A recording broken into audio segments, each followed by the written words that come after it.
Hey guys, and welcome to Death Before Dishonour Season 7 Qualifier number 3. And we're in for an absolute wild semi-finals and finals. We had a lot of competitors battling it out, but finally we do have 4 mighty champions ready to scrap it out. And actually saying that, I think we have more than 4. We have the first semi-final, which will be an ODM civil war between Chosen One and Sofia, although they are going by different names. And the second semi-final will be up against Iskandar of RTK, and either Alaric Rall, who's also an RTK member, so maybe 2 civil wars on the same day, or also, I'm going to absolutely butcher his name, so I apologise in advance, Shazam, who are currently, Alaric Rall and Shazam, Jesus, are currently fighting against each other in the last quarter-final, but of course that will be over by the time we do get there. So instead, let's have a little hop in here, and have a look at our 2 mighty champions. So on the left, Chosen One, under the name of Screech of Vermin King, has picked the forces of Skaven. And it looks like he's going to be banning Wood Elves and Vampire Counts. And he's going to be playing on Troll Country here. Troll Country, not particularly a good map for Skaven, in my humble opinion, because it's quite a small map. You get routed off very easily. You can't really do any of your gun lines, any of that nasty stuff. However, you can, of course, go double help it. Elite front lines, aggressive Skaven builds. They're just such a versatile faction now. It looks like Fat Blob Flat Blob One Trick Pony. Fey Blob, oh my god, I'm saying Fey Blob One Trick Pony is going to be going Norska, and that is actually Sofia, just playing underneath a different bit of a meme name today. But I hope you guys are all good. I know we are competing with a ton of streams. Everyone is very excited about Rakarth coming out. Then we'll have a video about him out tomorrow as well.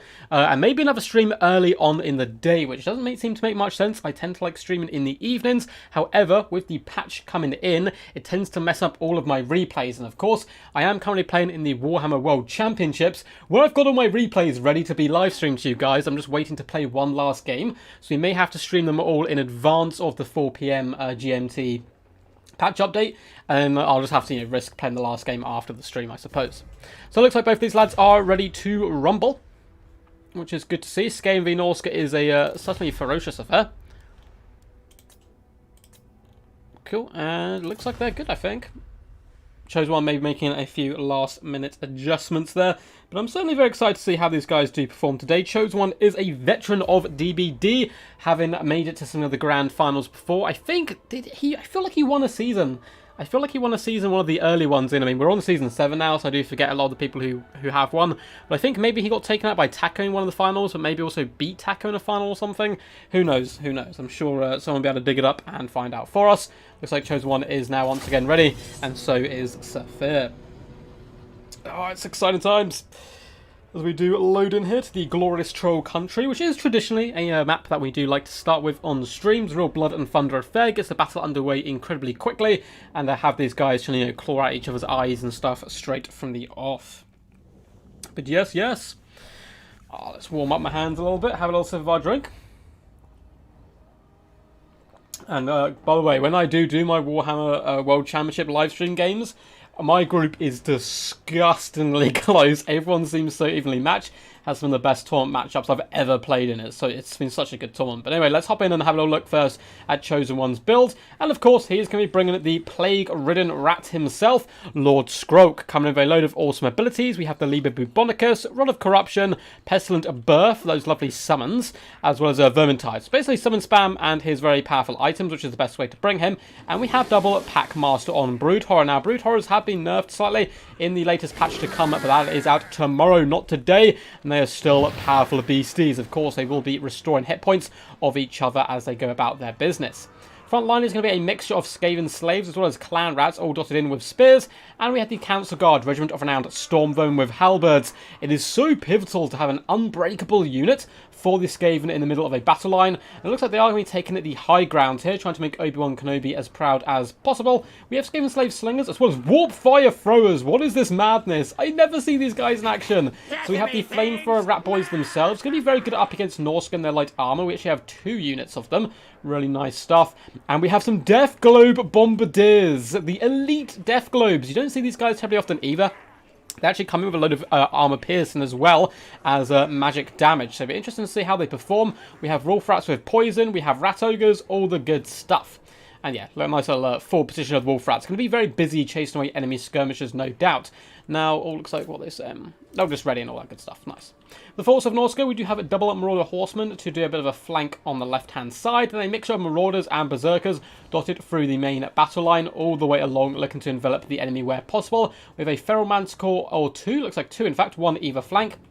And a bucket ton of Skinwolves, and this is how I play against Skaven. You get 4 Skinwolves, it's just so deadly. 1, 2, 3, 4. Looks like he's gone exactly the same. They'll be able to beat down most of the large creatures of Skaven, of course, tear their way through the enemy. They're quick, they have regeneration, and therefore they can withstand a lot of the long-range firepower.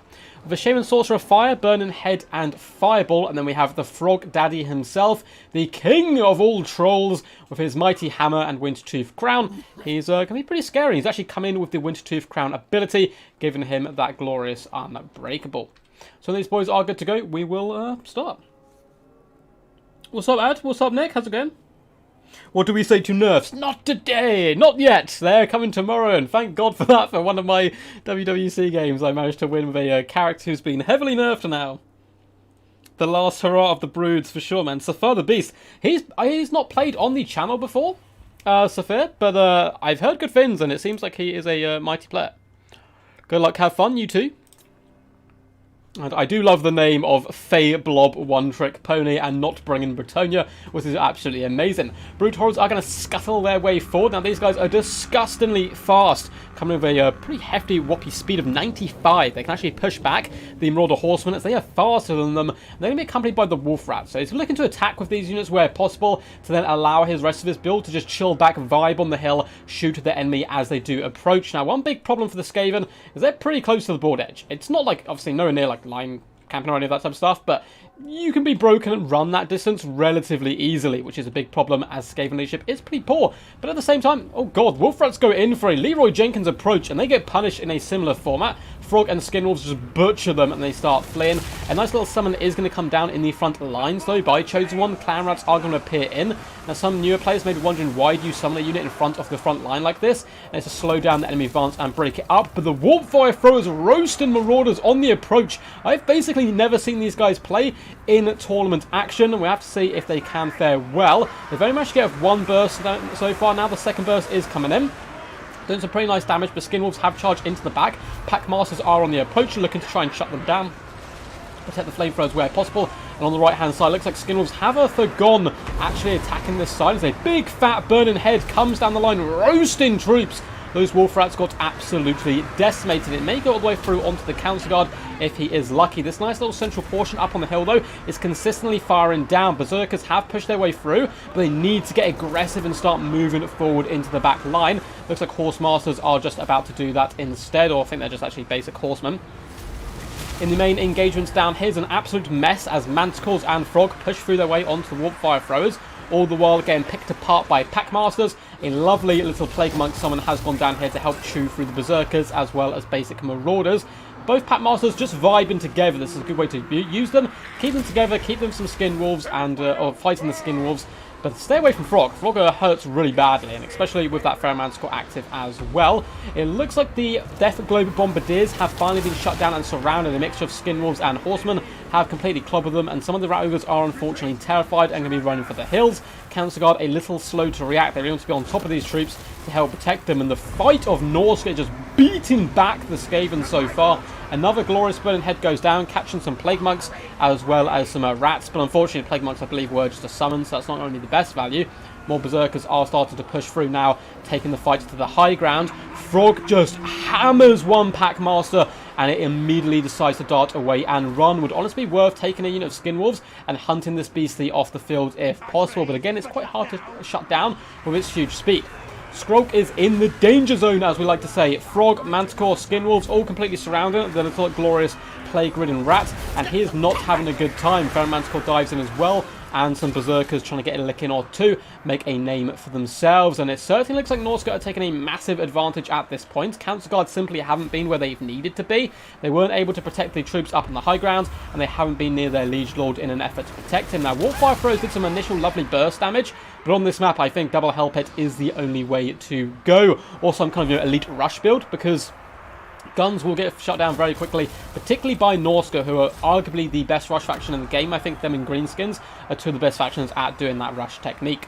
Marauders Berserkers and Marauders slowly chewing their way through the Count's Guard. Lovely cycle charge from Sofia, not taking anything for granted, despite the fact the battle is going heavily in his favour at this point. Continuing to cycle charge with those Ferromanticores and pick apart Lord Stroke where possible, and it is looking pretty bleak for the Chosen One so far. Marauders are once again coming back to the fray. These ones were initially broken by Warp Fire and the fury of the Skaven forces, but now seeing that they are winning, they are coming back quite happily. However, the Packmasters will be able to regenerate a lot of health and come to try to scrap back into this game. It's not the first time I would have said a game is over before it continues going on and completely flips around. But with Lord Stroke gone at this point, I believe he is broken in there. There's simply no way that the Norscan player is going to let him survive and kind of come back into action. Packmasters are powerful, but they're not powerful enough to win an entire war by themselves. Cam's got up to 92 kills. They've done a pretty decent job of killing what they've been fighting, but they've just simply not been fighting the right stuff. Another Burning Head goes down the line as well, roasting some of those ratty boys. And the Burning Heads were very well played all game by Sofia, placing them well and taking out key kind of chunks of the enemy army, allowing more Marauders and Skinwolves to push through the gaps.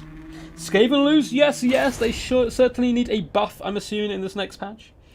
Can you bring double hell pit though?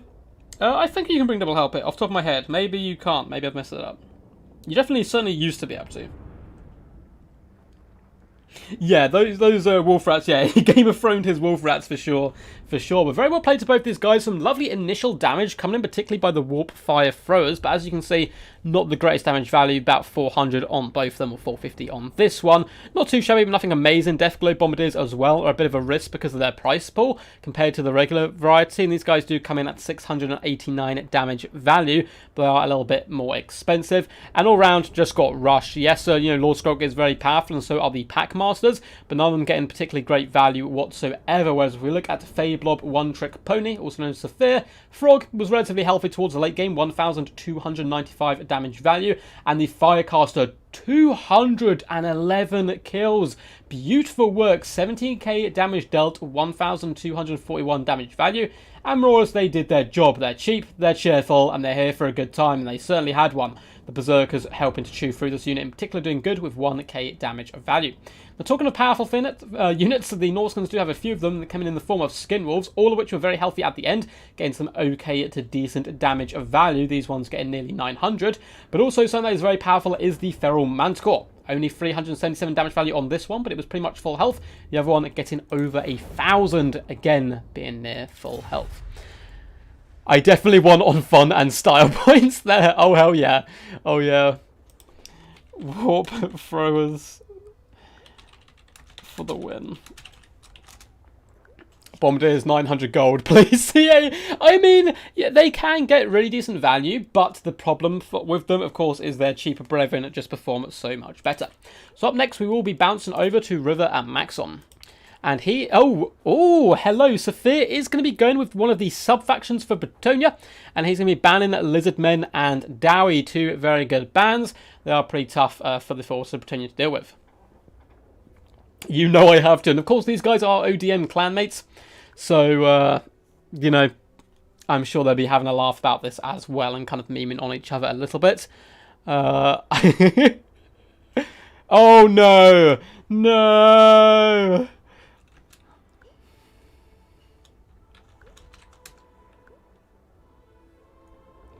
Oh, guys, we have a Bretonia sub-faction mirror match. Oh my god. Oh my god. What's up, guys? Sorry I've been ignoring you a little bit in chat. Picking Lord Stroke. Oh my god. What's up for Poland? How's it going, buddy? Hope you are good. And Rexor the Mighty, hey, would like to join, but it seems like there are a lot of rules to figure out. So maybe next tournament. Yes, this tournament has already been underway for a few hours now. And that's for those awful maps. Like, the maps are fine. The maps are fine. So, let's update the scoreboard quickly. And I'll explain the rules to you and the tournaments. So, it looks like Sofia has taken an early lead here. Let's have a little run in as well. A little check up with our other quarterfinals to make sure they are ready. It looks like Alaric Rall will be taking on Iskandar 2-Horn. So, it's going to be an RTK Civil War as well in the next heat.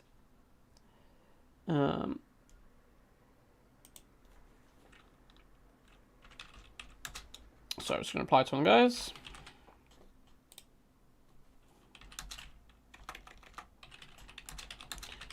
Looks like Iskandar has set up a lobby for the next semi-final for when it does go. Just doing first semi now.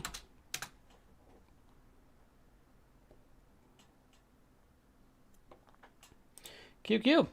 QQ, just checking all of our stuff in Discord. Looks like we are good to go. So, Rixel, yes, there are a few rules. They are linked in the challenge page. If you go to the top of the chat, there should be a link to that page where you can see the bracket. Basically, we just play tournament rules, and they're relatively easy to get a grasp of, particularly if you're a new player. It's basically don't spam stuff, and always make sure you are attacking. Those are the two main ones you need to worry about. I like Troll Country. I think it's a fine map, but you can't pick Skaven on Troll Country, I don't think. It's really rough for them. But again, you know, it's the opposite. Like, Lizardmen hate fighting on Prague, for example. So it kind of goes back and forth. So I like a nice mixture of small, medium, and large maps when we do the tournaments.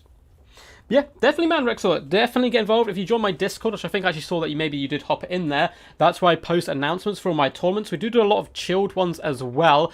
The DBD ones tend to be slightly more competitive. We do King of the Hills and other such events, which are a little bit more relaxed and chilled. And I'm sure you'll be able to get your fangs wet doing those. And Rexor says, nice commentary. Well, thanks, dude. Thank you for the compliment. From a Warhammer point of view, Skaven are ugly dwarfs. Wow. Well, they live underground. I would certainly say, I don't know, Lord Skroak probably isn't my type of Skaven to deal with, I suppose. So yeah, I would agree. I would agree. Alright, tonight I've got about 1,000 hours, so I'll give it a go. Yeah, man, honestly, if you've got zero tournament skill or, you know, hours and hours and belts of tournament skill, either is completely welcome, honestly. It is it's just good fun. And I lost a ton of my tournaments. When I first started playing tournaments, I was getting my butt kicked all day, every day. But it's the best way to improve, honestly, is playing some of these experienced players. You slowly pick up on what they do, and you kind of find your own builds and rhythms as you go, and it certainly helps out. Looks like the mighty Chosen One is ready to go. So we have Britannia on Britannia. Now, whose sub-faction is this? I'm assuming this is Alberic. With his mighty Trident. I don't really play Britannia, as you may have noticed. I just realised Skaven have Air of Effect, Plague of Rust. Yeah, Skaven have literally everything. Literally everything. So, with the Dark Elf free LC coming, with the new Lord of Rakarth, I think it's called, do you guys think that Dark Elves will still be the DLC? Because there's one DLC to approach that we have not yet seen. So, I'm assuming it's Beastmen, but maybe it won't be Dark Elves anymore, which would mean that there is hope for us Lizardmen players, that maybe we get to see some Lizardmen action. But anyway, for Chosen One trying to scrap his way back into this best of 3 semi-finals, we do have the Fey Enchantress, of course, certainly the most powerful Bretonnian character. Now, King Leon Ger is slightly better in a few matchups, but she is very deadly. Chalice of Potions, which is basically Comet of Cassandora, Arcane Conduit, the Dwellers Below, interestingly enough, and Earthblood. We have double Paladin as her bodyguard, as is tradition. We have Knights of the Realm dotted all the way along with some Question Knights. Now, Knights of the Realm are anti-large, Question Knights anti-infantry, but they pack enough of a punch that it basically doesn't matter. We also have Knights of the Lion-Hearted with their magic damage, Grail Knights, and that is going to be it. So, elite anti-infantry, full cav build coming in from Chosen One. As for his opponent here, Sofia, it looks like, once again, we're going to have the Fey Enchantress and Double Paladin. Who would have thunk it? This is like the most common thing ever in tournaments. It's very powerful, and that's the reason why. Paladins protect Fey. Fey slowly drains the health of absolutely everything, and is very powerful. She is going to be coming in with Dwellers Below, Earthblood, Chalice of Potions, so literally a mimic there of the enemy. Although it looks like we do have some filthy peasant mobs being brought to the fray here. 1, 2, 3, 4, 5 peasant mobs started along the line, as well as a triple peasant bowman with pox arrows. Now you may be wondering, in this type of engagement, when you know the enemy is going to go cav heavy, why bring such troops? Well, that's because of the poison. If he poisons his enemy enemy cavalry, his cavalry of the same stat lines as we have knights of the, basically the same stuff, knights of the realm, Grail knights, all that good stuff dotted along, should trade more cost effectively. But because of this, he has had to reduce some of the quality of his knights with, Knights of the Realm, Grail Knights, but doesn't look like any Knights of the Lion-Hearted. We do have the Defenders, which is the regiment around Knights Errant, who have a pretty cool colour scheme. It's relatively basic, but it's very kind of traditional to medieval kind of style, it feels, with the bright blues and so forth. And their shields are very cool. These guys have anti-infantry and frenzy. That anti-infantry certainly not going to come in too handy here. It looks like hidden over in the trees, we actually have a unit, we have one unit of mounted yeomen for Chosen One, which is pretty funny.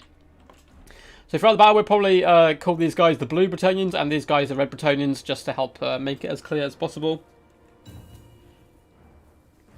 One of them is fake. We shall see who. I agree, Nick, but who it is? Who's your money on? Do you think the Blue Bretonians with their full cav build can take down the filthy, unwashed peasants, as well as the brave and noble knights, I'm sure, of the Red Bretonians? And here we go on River Amaxon, the map famous for being named after a river with no river on it. Now it looks like the Knights are just going to be advancing, trotting forwards as quickly as possible, actually. They're kind of pushing themselves in front of the peasant mobs. Peasant mobs not really going to be doing too much here. They want to saturate in and take some of the damage for their mighty liege lords, but honestly they're going to break so quickly, I'm not sure if it's even worth it. Double Paladin does scoot their boot straight after the Fae, who is going to have to fall back here and get the protection of her own Paladins. And now Grail Guardians, or Grail Knights, are going to be lancing, and it is a big just mixture of knight on knight in ferocious hand-to-hand combat. If you know anything about being a knight, you do not want to be standing still. You always want to be moving. That is where your advantage lies, but unfortunately, doesn't look like we're going to get that whatsoever. A big fat dweller's blow is going to be going down, although very well played to Chosen One. Manages to dodge it for the most part and even drag in a couple of the enemy units. Although he is now pushing once again back through it and charging into the enemy lines. Ground Knights have been dealt a killing blow here, and all along the battle line, Knight grinds against Knight, which is certainly anything anyone wanted to see. That's a good way to put it.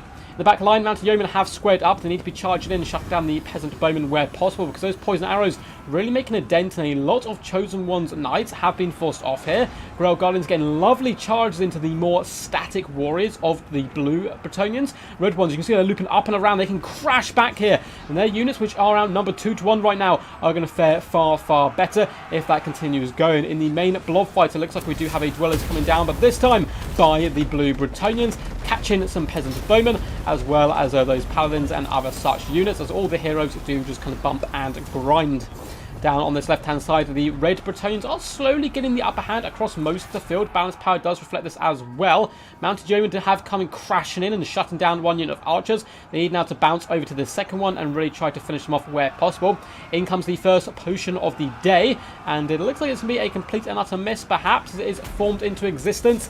Whirlwind in the sky, and kaboom, it clobbers a few knights. Looks like he may be able to finish off and break one unit of Knights of the Realm, but not too beautiful damage, to be honest. Peasant mobs are hilariously dragging down Grail Knights from their steeds down into the filth, the muck, and that is where the peasants thrive.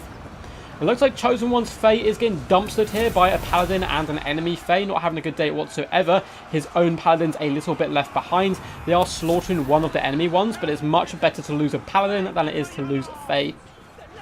It looks like she has broken out at this point as well, and I think Chosen One is probably pretty much done for. Sofia getting those better engagements throughout. The Peasant Bowman did a good job poisoning the enemy, but really it came down to how he microed his cavalry, whipping up and around the flanks, clattering into the back of Chosen One's Blue Bretonian forces, and there's simply no way Faye's going to be able to escape this. She's a slippery devil indeed, and she loves to kind of bob and weave, but these are a lot of heavily armoured knights, and some peasants, probably never even seen the Fae before, are going to slaughter her, and it looks like the true sons and daughters of Bretonia have been revealed. They were always the colour of red.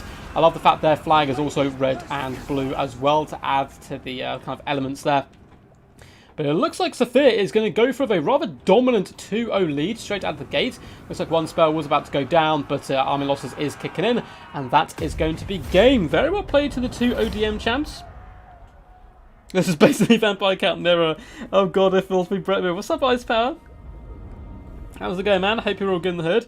That was a very quick best of 3 all round. Very well played by Chosen One, though, deciding to go for the mirror match as well. But as we can see, the Fae of the enemy, 2.7k damage value, 15,000 damage dealt is disgusting, up against 2,676 damage value, and nearly 10,000 damage dealt as well. So the Faes, of course, performing rather well. Paladins doing pretty decent on both sides. In fact, favouring the red ones quite heavily there, although the Fae of Chosen One did do rather good. His knights across the board didn't fare super well, particularly the expensive ones, was rather disappointing, whereas the, again, it's not like too crazy, just they were able to break the enemy with the extra numbers, and then the poison as well, just really coming in quite handy there.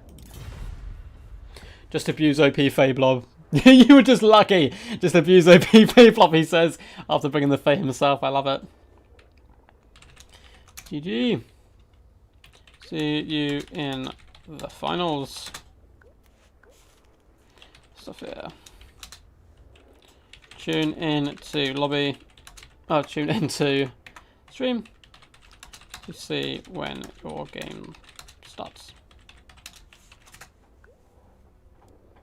You dodged by me, micro better. You dodged by luck. Oh, I love the back talk of them calling each other noobs. Of course, these guys are friends and part of the same clan. So. And thanks for playing Chosen. Awesome stuff. So Iskandar up against Rall. So we had the ODM meme off here for the Battle of the Gods. And up next we have RTK versus RTK. And let no Russian scare you. So let's hop in. I believe Iskandar created a lobby.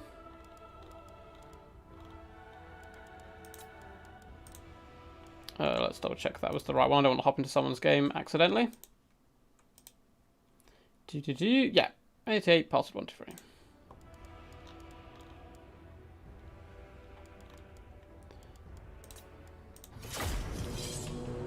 Oh. There we go. No, there were sub-factions.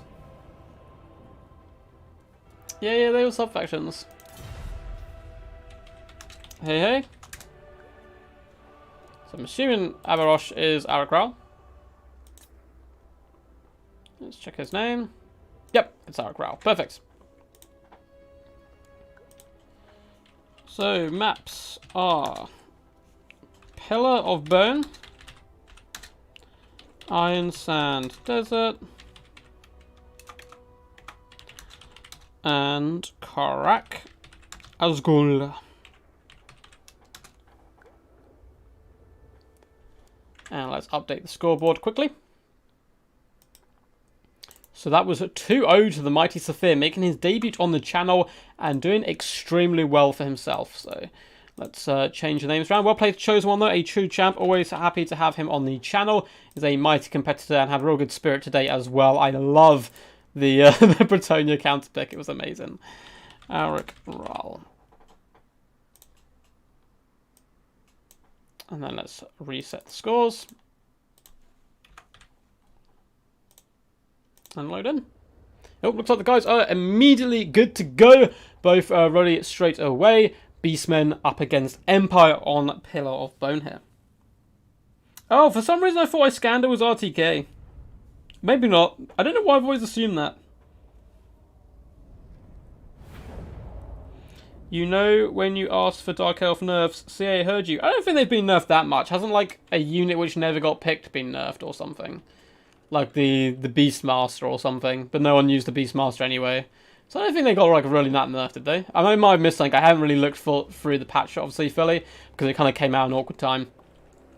But that is hilarious if that is the case. If they've actually been, like, nerfed, like, heavily in any department.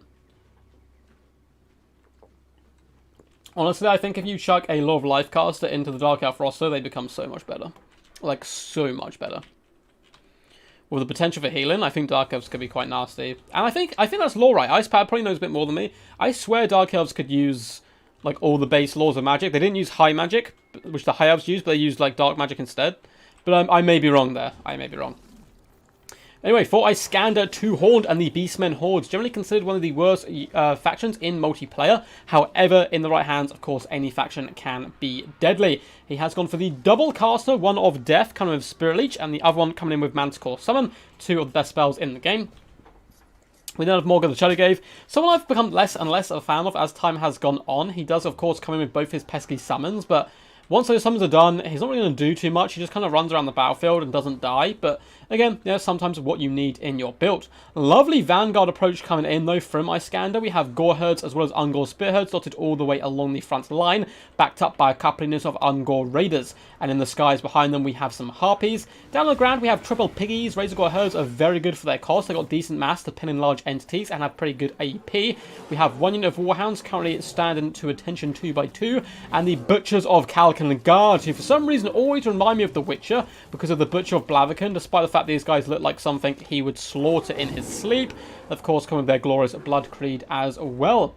So awesome stuff. Just going to be a nice little rush build, trying to pressurize the Empire, pushing to their back line if they have one. But it looks like Rall going to be playing this in the more, I'd say, competitive way to play this in the Empire. You just don't have a back line. You hammer the opponent down instead with cavalry. With a bucket ton of Pistoliers, triple in fact, as well as the Outriser Grenade Launcher. Star players would be a massive fan of this for sure. Main battle line, we have Spearmen, Flagellants, and Sigma Sun. So a little unbreakable troops plus Spearmen, just to hold the enemy in position as much as possible. And then triple Knights of the Blazing Sun, elite, bad to the bones, heavy cavalry with Flaming Lances to cycle charge the enemy. They will be the hammers to the unbreakable anvil that is the front line. We have a Bright Wizard with Burning Head, Cascading Fire Cloak, as well as a Fireball. And Boris Todbringer, very thematic. If only we had Kazrak here, launching into combat in the front line, bringing his armor and all his good stuff. Needs to be a little bit careful. These Harpies are going to be a big pain in the butt. He needs to make sure he keeps them away from his Outriders, who can otherwise do some really lovely damage here. Big fat Overcast Fireball goes straight into the face of that Brave Shaman of Death, doing some lovely work and some juicy free kills for Alaric Rall in the front line. However, the Flagellants are getting roasted by Ungor Raiders. We need a Burning Head to at least shut these guys down for a limited time, because otherwise that front line will fall very quickly. In the back line, Harpies have been cleft in twain, in the fantasy way of saying it, as they've been slaughtered in a matter of seconds. Knights of the Blazing Sun, as well as Boris Todbringer coming back and saving the Bright Wizard, although a Manticore may have something to say about that. The unbreakable hordes of the Empire forces have just got in here and held the enemy back as long as possible. Big fat Burning Head is going to come down the line, trying to catch both the Ungor Raiders. It certainly catches the one unit, but luckily good micro by Iskandar means he dodges the worst of it, although the second unit has decided to stand and fight, and that is going to be rather painful, singeing their little hooves and kind of hairy legs and so forth.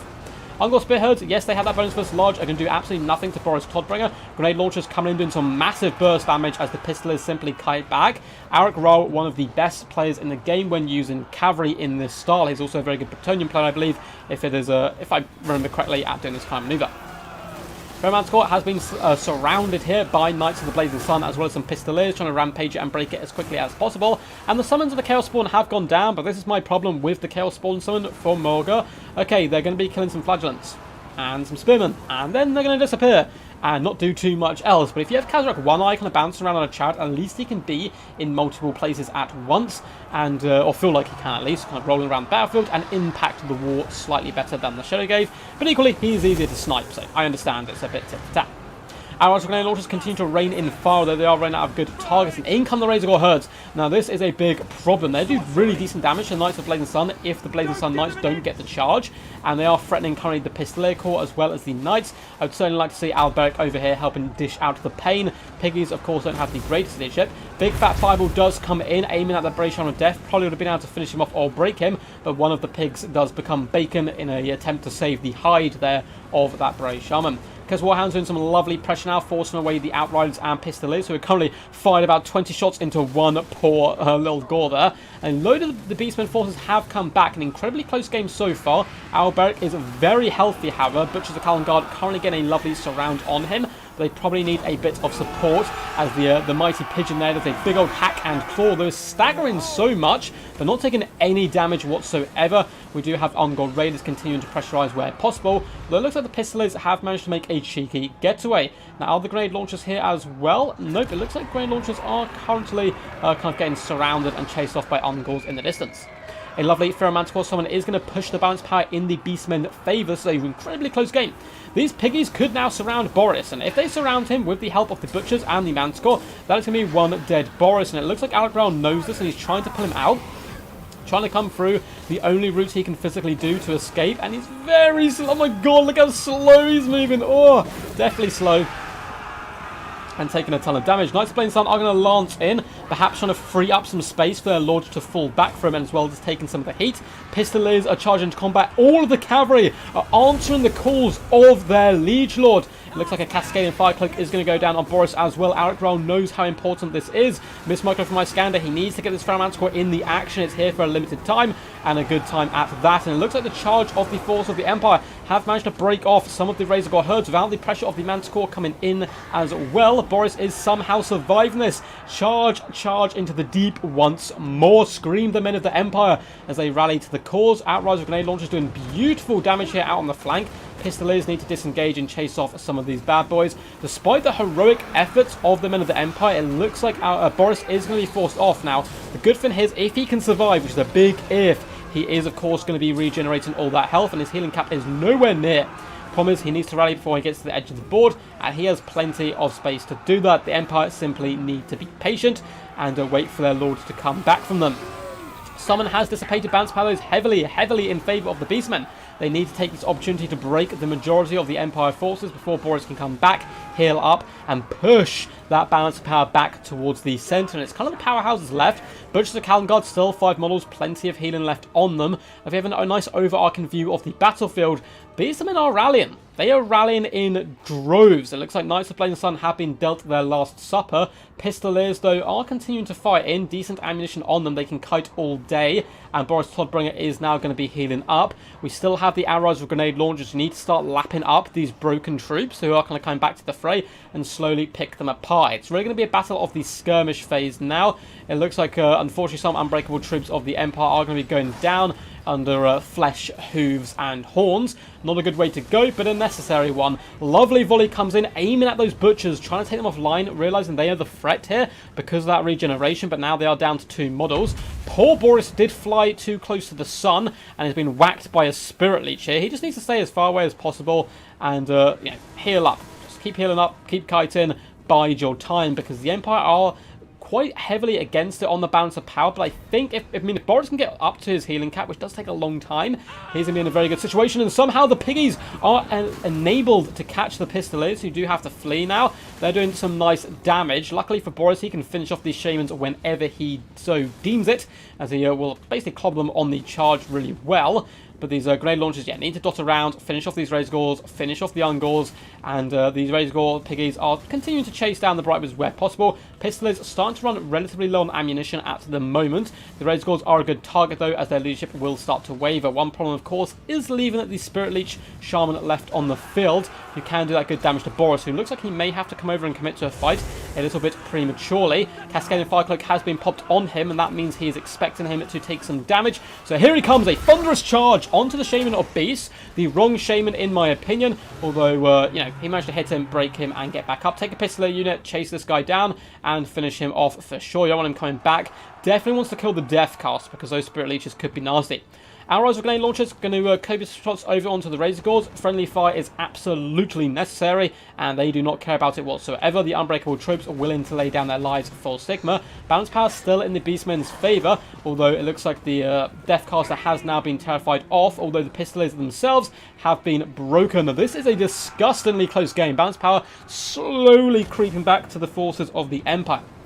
Not Alberic, sorry, Boris. I always call him Alberic, I apologise. But the mighty Boris is going to be flying high in the sky. Brave Shaman of Death is getting forced off the field at this point. Piggies are desperately trying to kind of rally to the cause. And some Pistoliers are going to be taking them on head-to-head. And, it's brave, but also kind of suicidal, though, when you have the mighty Boris Todbringer here, slaughtering a skewer of pigs with one swipe. Look at the dead bodies. Epic stuff, as the Brave Shaman has been routed away once more. But Morgan the Shadowglaive still stands strong. I think he's used both his Chaos Spawn. Obviously, one of them activates by itself, but the other one you do get to choose to do. And it looks like the Shamans will be escorted off the field. And again, Empire, bide your time. chase everything off with Boris, allow him to heal up as much as possible, and then you'll be able to surround the Shadowgave and simply cycle charge him to death with Boris Todbringer. Borgels screams Iskandar. For Sigma, for the Borgels. This has been a very, very epic fight, but I think Alec Rall should just about be able to pull this one out. Brave Shot of Death not being finished off, though. It looks like he is wanting to kill Morgan the Shadowgave with all of his shots, and he is juking left and right, dancing to the rhythm of the big old shots coming down. And at this point, Morgan doesn't actually have to commit to be honest, to any of these cavalry fights, because he won't be able to catch them, so it's absolutely fine to kind of just vibe here. And he's now going to be able to do some decent damage. This round is on. I still think it's a bit premature. Go over here, chase away the Brave Shaman, ignore Morgan for now, and heal up. Although it looks like Cascade and Firecloak has gone down, and the healing cap has been hit by Boris, and the epic duel of the ages shall begin. Now, Morgan the Shadowgave is a decent melee combatant all round, and one big problem with cycle charging like this amongst your own troops is normally it's very good, and I would advise doing it. You hit much harder on the charge. It doesn't buy too much time for the enemy to hit you, but they can get some big shots on your rear. And if you get hit in the rear, it does halve your melee defense, and you can see Boris will be taking some big damage every time he pulls out, although it looks like he's trying to currently break the forces and the resolve of the Shadowgave. Thanks for the good, entertaining Duckby. Good night. No worries, Adman. This whole thing will be uploaded as well, so you can make sure to catch it in its full entirety. But I hope you enjoyed the games so far. But yeah, that was pretty damn crazy stuff. Iskandar, brilliant game by him. Honestly, a really nice comeback in that mid stage. It looked like he had kind of lost a lot of troops early on. The Shadowgave getting 1,000 damage value. Both the Shamans doing very good as well. 1,201, 850 on the other. And the Piggies, 1k damage dealt, 1k 600 there. Minotaurs not doing too bad themselves, 1,222. But yeah, really lovely comeback. Pushing those pigs through the central pocket, shutting down the knights, mauling the front line, and really scrapping tooth and nail. Absolutely love to see it, but eventually the might of Boris, Elberic in disguise as we'll call him, did a fantastic job getting nearly 2,000 damage value, 10,000 damage dealt, but also absorbing a lot of enemy pressure. I thought when he got surrounded it was game over, but due to the heroics of the Knights of the Blazing Sun, who did decent damage across the board, as well as the Pistoliers, who 1,000 damage value here, 900, 900, Outriders 1,200. These guys charging into hand-to-hand combat saved Boris's life and kept him in the fight. Brightwater did a decent job as well, only 7 kills, but nearly 1,000 damage value. GG, epic game. And the next map is Iron Sand Desert. Oh. Oh. Oh yeah, I'm not a host. Okay. It's up next. Let's add a screen blocker for these guys, because normally I'm hosting so we don't have to worry about this.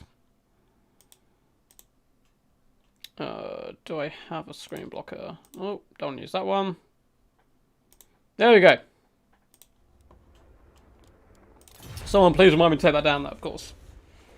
Quack quack, drop those likes indeed. What's up, Blackthorn? How's it going, champion? Hope you're all good in the herd. Alvelmo as well. A classic Beastmen game.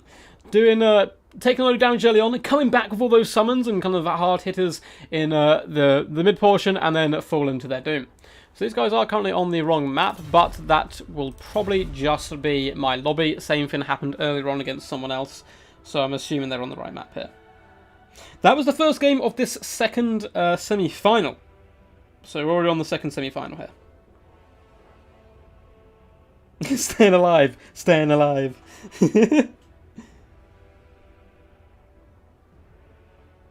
Yes, yes. Yeah, so this is the second semi-final. First semi-final was between Sofia and Chosen One, ODM clanmates, and Sofia did come out on top, managing to beat Chosen One 2-0. I like the Sauron duck. Oh man, the ducks are so cool. So the ducks, they were a prize, I think, for a giveaway, which I'll probably do again at 5,000 subs. We'll do some kind of like special event, and I'll do a little giveaway for them. I'm also going to be doing a charity event roughly around that time as well. Like a big fat charity stream, which would be good. What's up, Sloth? Hope you're doing all good, buddy. Hope today is going well. It looks like they have switched to Iron Sand Desert. Perfect.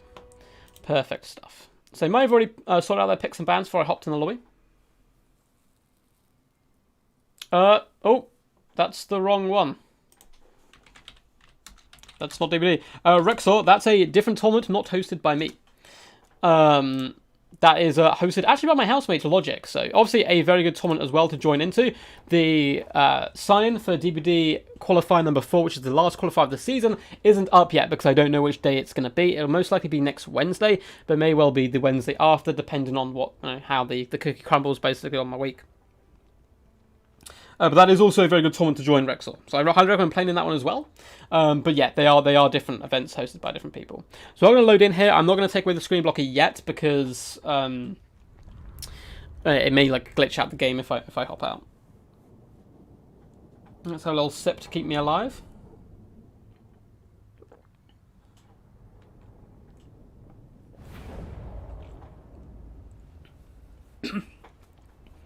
What's up, David? What did you miss? You missed the first semi-final between the mighty Sofia and Chosen One. Sofia taking that one at 2-0. And now we are moving in to the second game here of this semi-final. I need to update the scores and take away those blockers. And have they just reversed? Oh my god, it's Empire versus Beastmen once more. This is amazing. So quickly, let's take away the screen blocker. And update the scores. So Arik Rall is indeed 1-0 up. Very interested to see how these guys perform differently. So this time leading the force of the Empire is Iskandar, the guy who went down with the Beastmen. And up in the skies, we have the true leader of the Empire this time. None of that Boris rubbish. We have Karl Franz coming in rock hard with Galmaraz as well as the Reichland Runefang and Stand Your Ground. A nice little hero blob of a warrior priest coming with all his buffs as well as the Flaming Banner. And a Jade Wizard with Earthblood and Shield of Thorns. All good stuff. Surprised to see no regrowth, though, for Big Franzi. Frontline, once again, Unbreakable Troops. We have the Tattersouls. Hell yeah!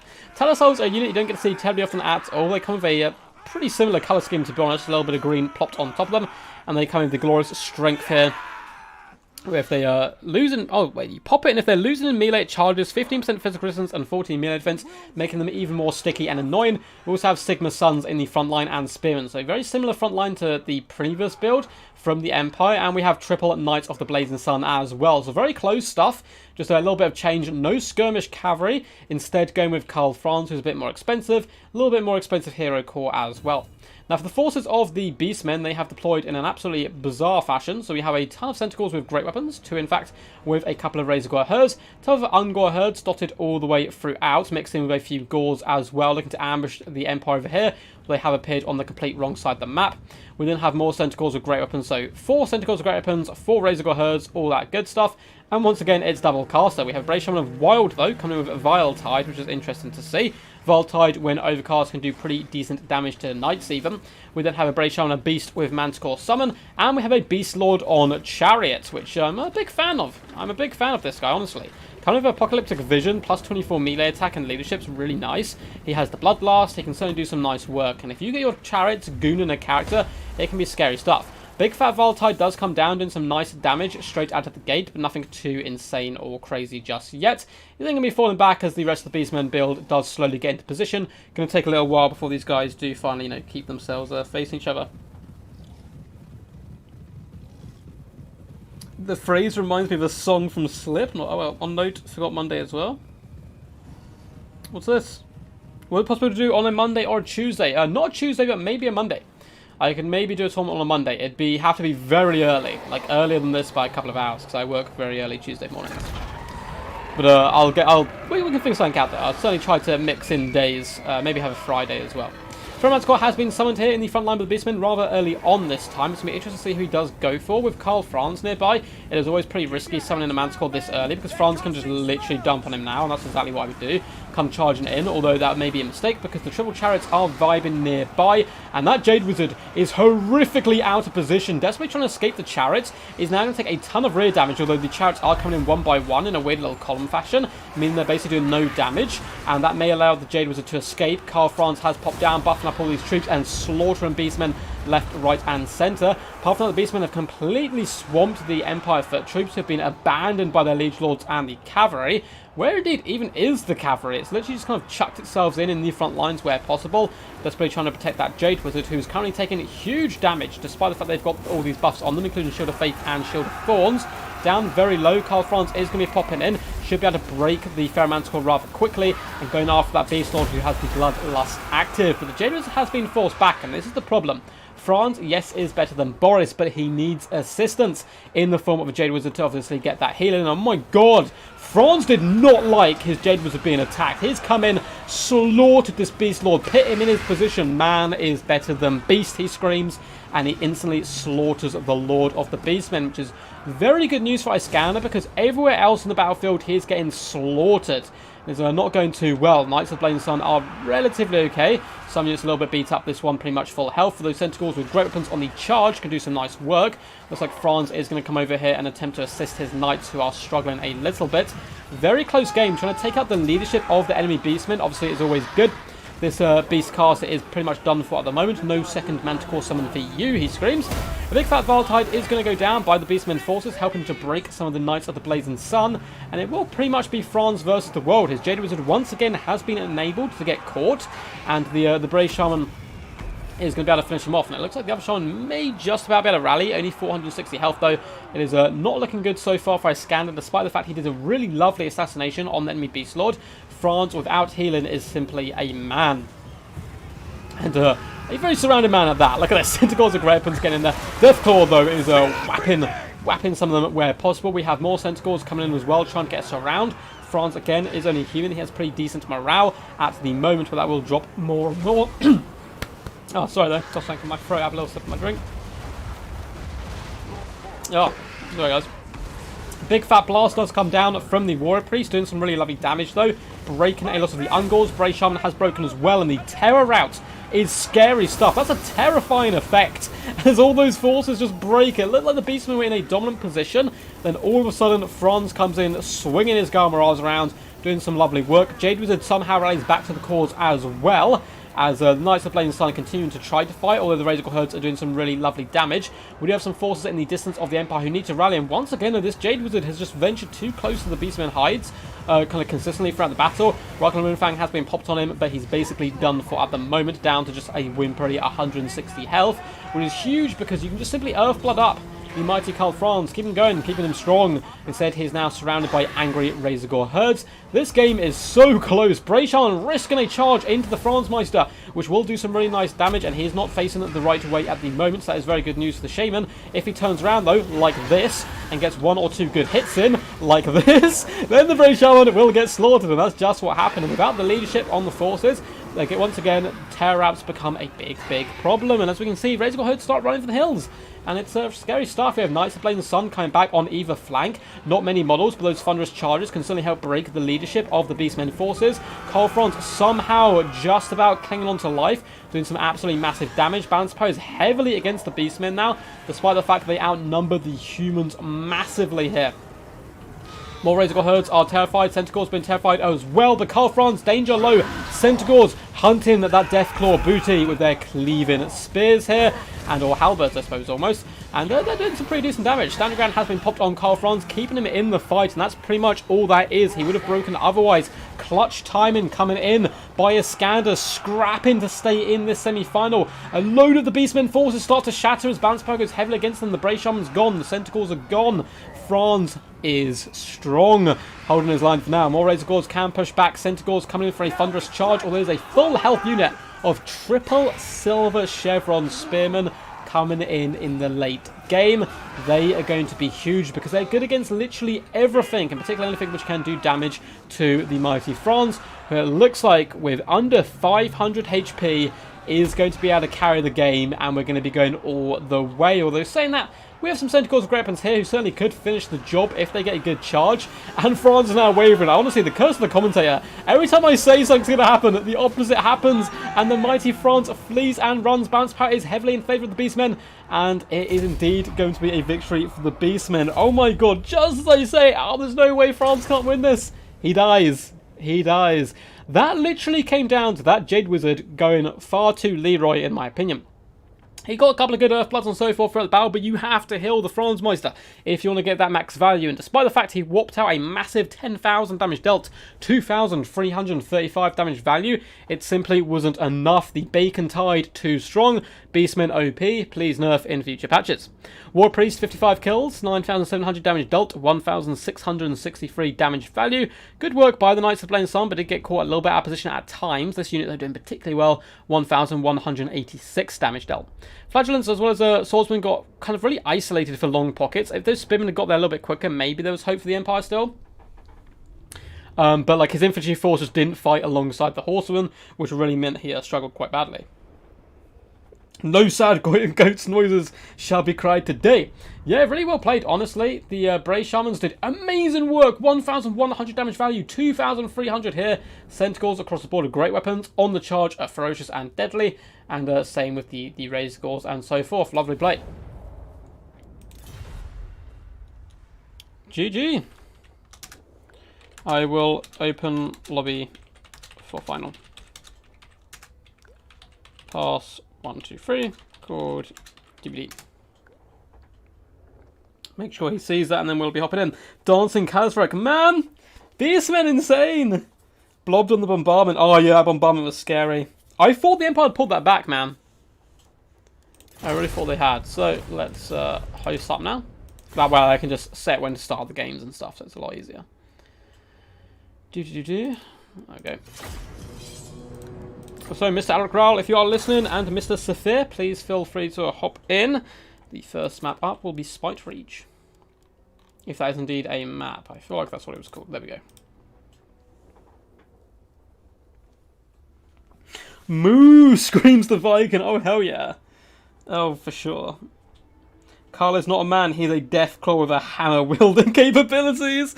Oh, man, that's so good. He is the man, though, yeah. Let me off, Beastman with chariot mount, yeah.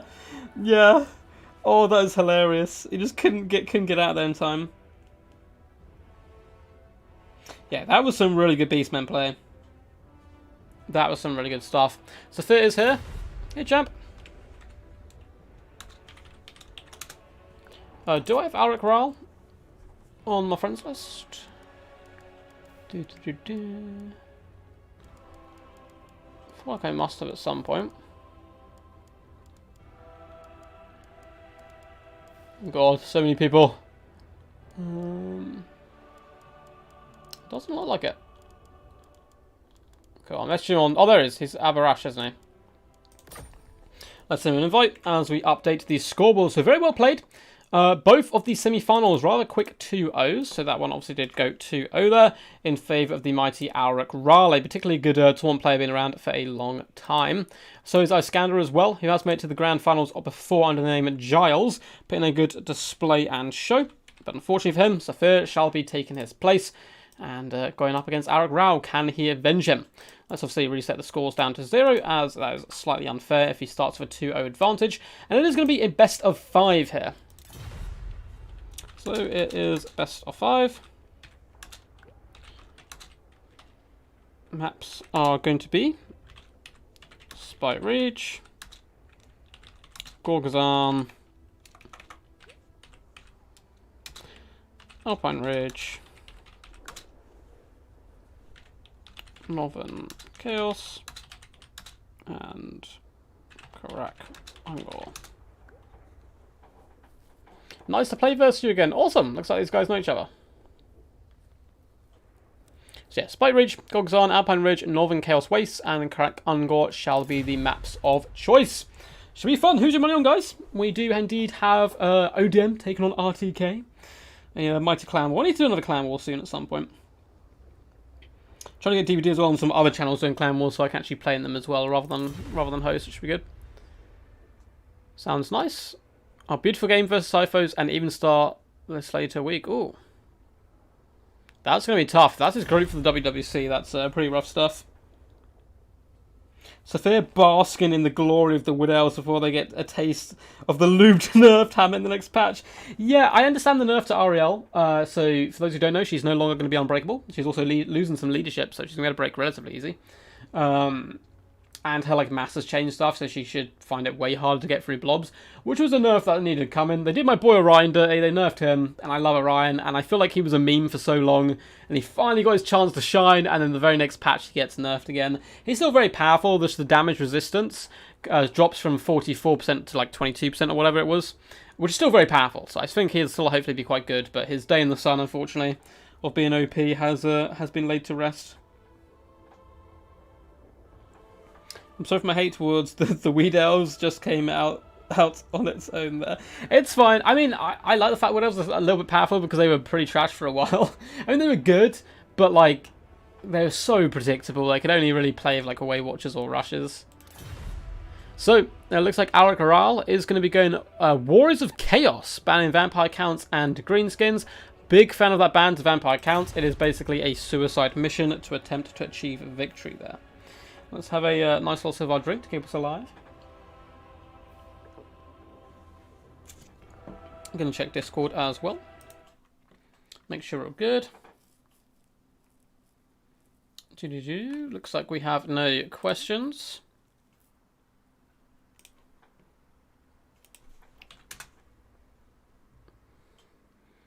Good stuff, good stuff. Cool. Let's hop back in the lobby and see what Sofia has gone. It goes I'll go Brett. So we are going to be seeing Bretonia. The real question is, shall we see the Fae? I do wonder. It'd be nice to see something else, but at the same time, she is very powerful, and I completely understand why people bring her. I don't think she got any changes. The main problem with the Fae, for one, is she's so disgustingly slippery. I'm not even sure why. It might be the unicorn mount. It's really good at finding a path to freedom. When normally you think you've got a trap to do a ton of damage, she simply floats away and then heals up and comes back stronger than ever. I would appreciate the meme say you could have pulled it off by giving RL weakness to fire for obvious reasons, but oh well. Well, that's the only nerf they gave her. They're like, slight weakness to fire. That would have been funny. That would have been very good. I hope you guys are excited though for the new Dark Elf Lord. I don't really play Dark Elves that much. Every time I watch Ice Power or Stormrunner play them, I'm like, oh, maybe I'll give them a go. And I remember I'm not very good with Dark Elves. But maybe the new Lord will drag me into the realm of chaotic darkness, and I'll start playing them a little bit more. Looks like Sofia is ready to rumble. I'm just waiting on the man, the myth, the legend. Of course, guys, this is a best of 5, so still at least a minimum of 3 games to go, perhaps even 5. And Sofia certainly showing to be a ferocious opponent so far. And same with Arik Rao being able to 2-0 their competitors in the semi-finals, doing pretty glorious work. We may also have a stream tomorrow, by the way. We may have a stream early on. Those who have joined later, I did speak about this earlier on, but because of the patch, all your replays tend to get messed up. Like, it's really bizarre. So the replay happens just as it did, and then the ending will be different. Like, models will literally do different stuff. Like, their break when they didn't break, for example. And it's because when you watch a replay, it's not actually a recording. The game takes, I believe, all of the actions you did in the battle, and then it makes like the game play them out in front of you. So when a patch happens and those things kind of get mixed up, then replays do kind of end up changing. And I want to get through all my Warhammer Championship, like the World Championship games, basically. I want to get them up and live stream. So we may have to stream before the DLC release tomorrow, which means we'll be streaming at about, I don't know, 1 p.m. GMT, which is very early for me compared to my normal streams, but we may have to do it.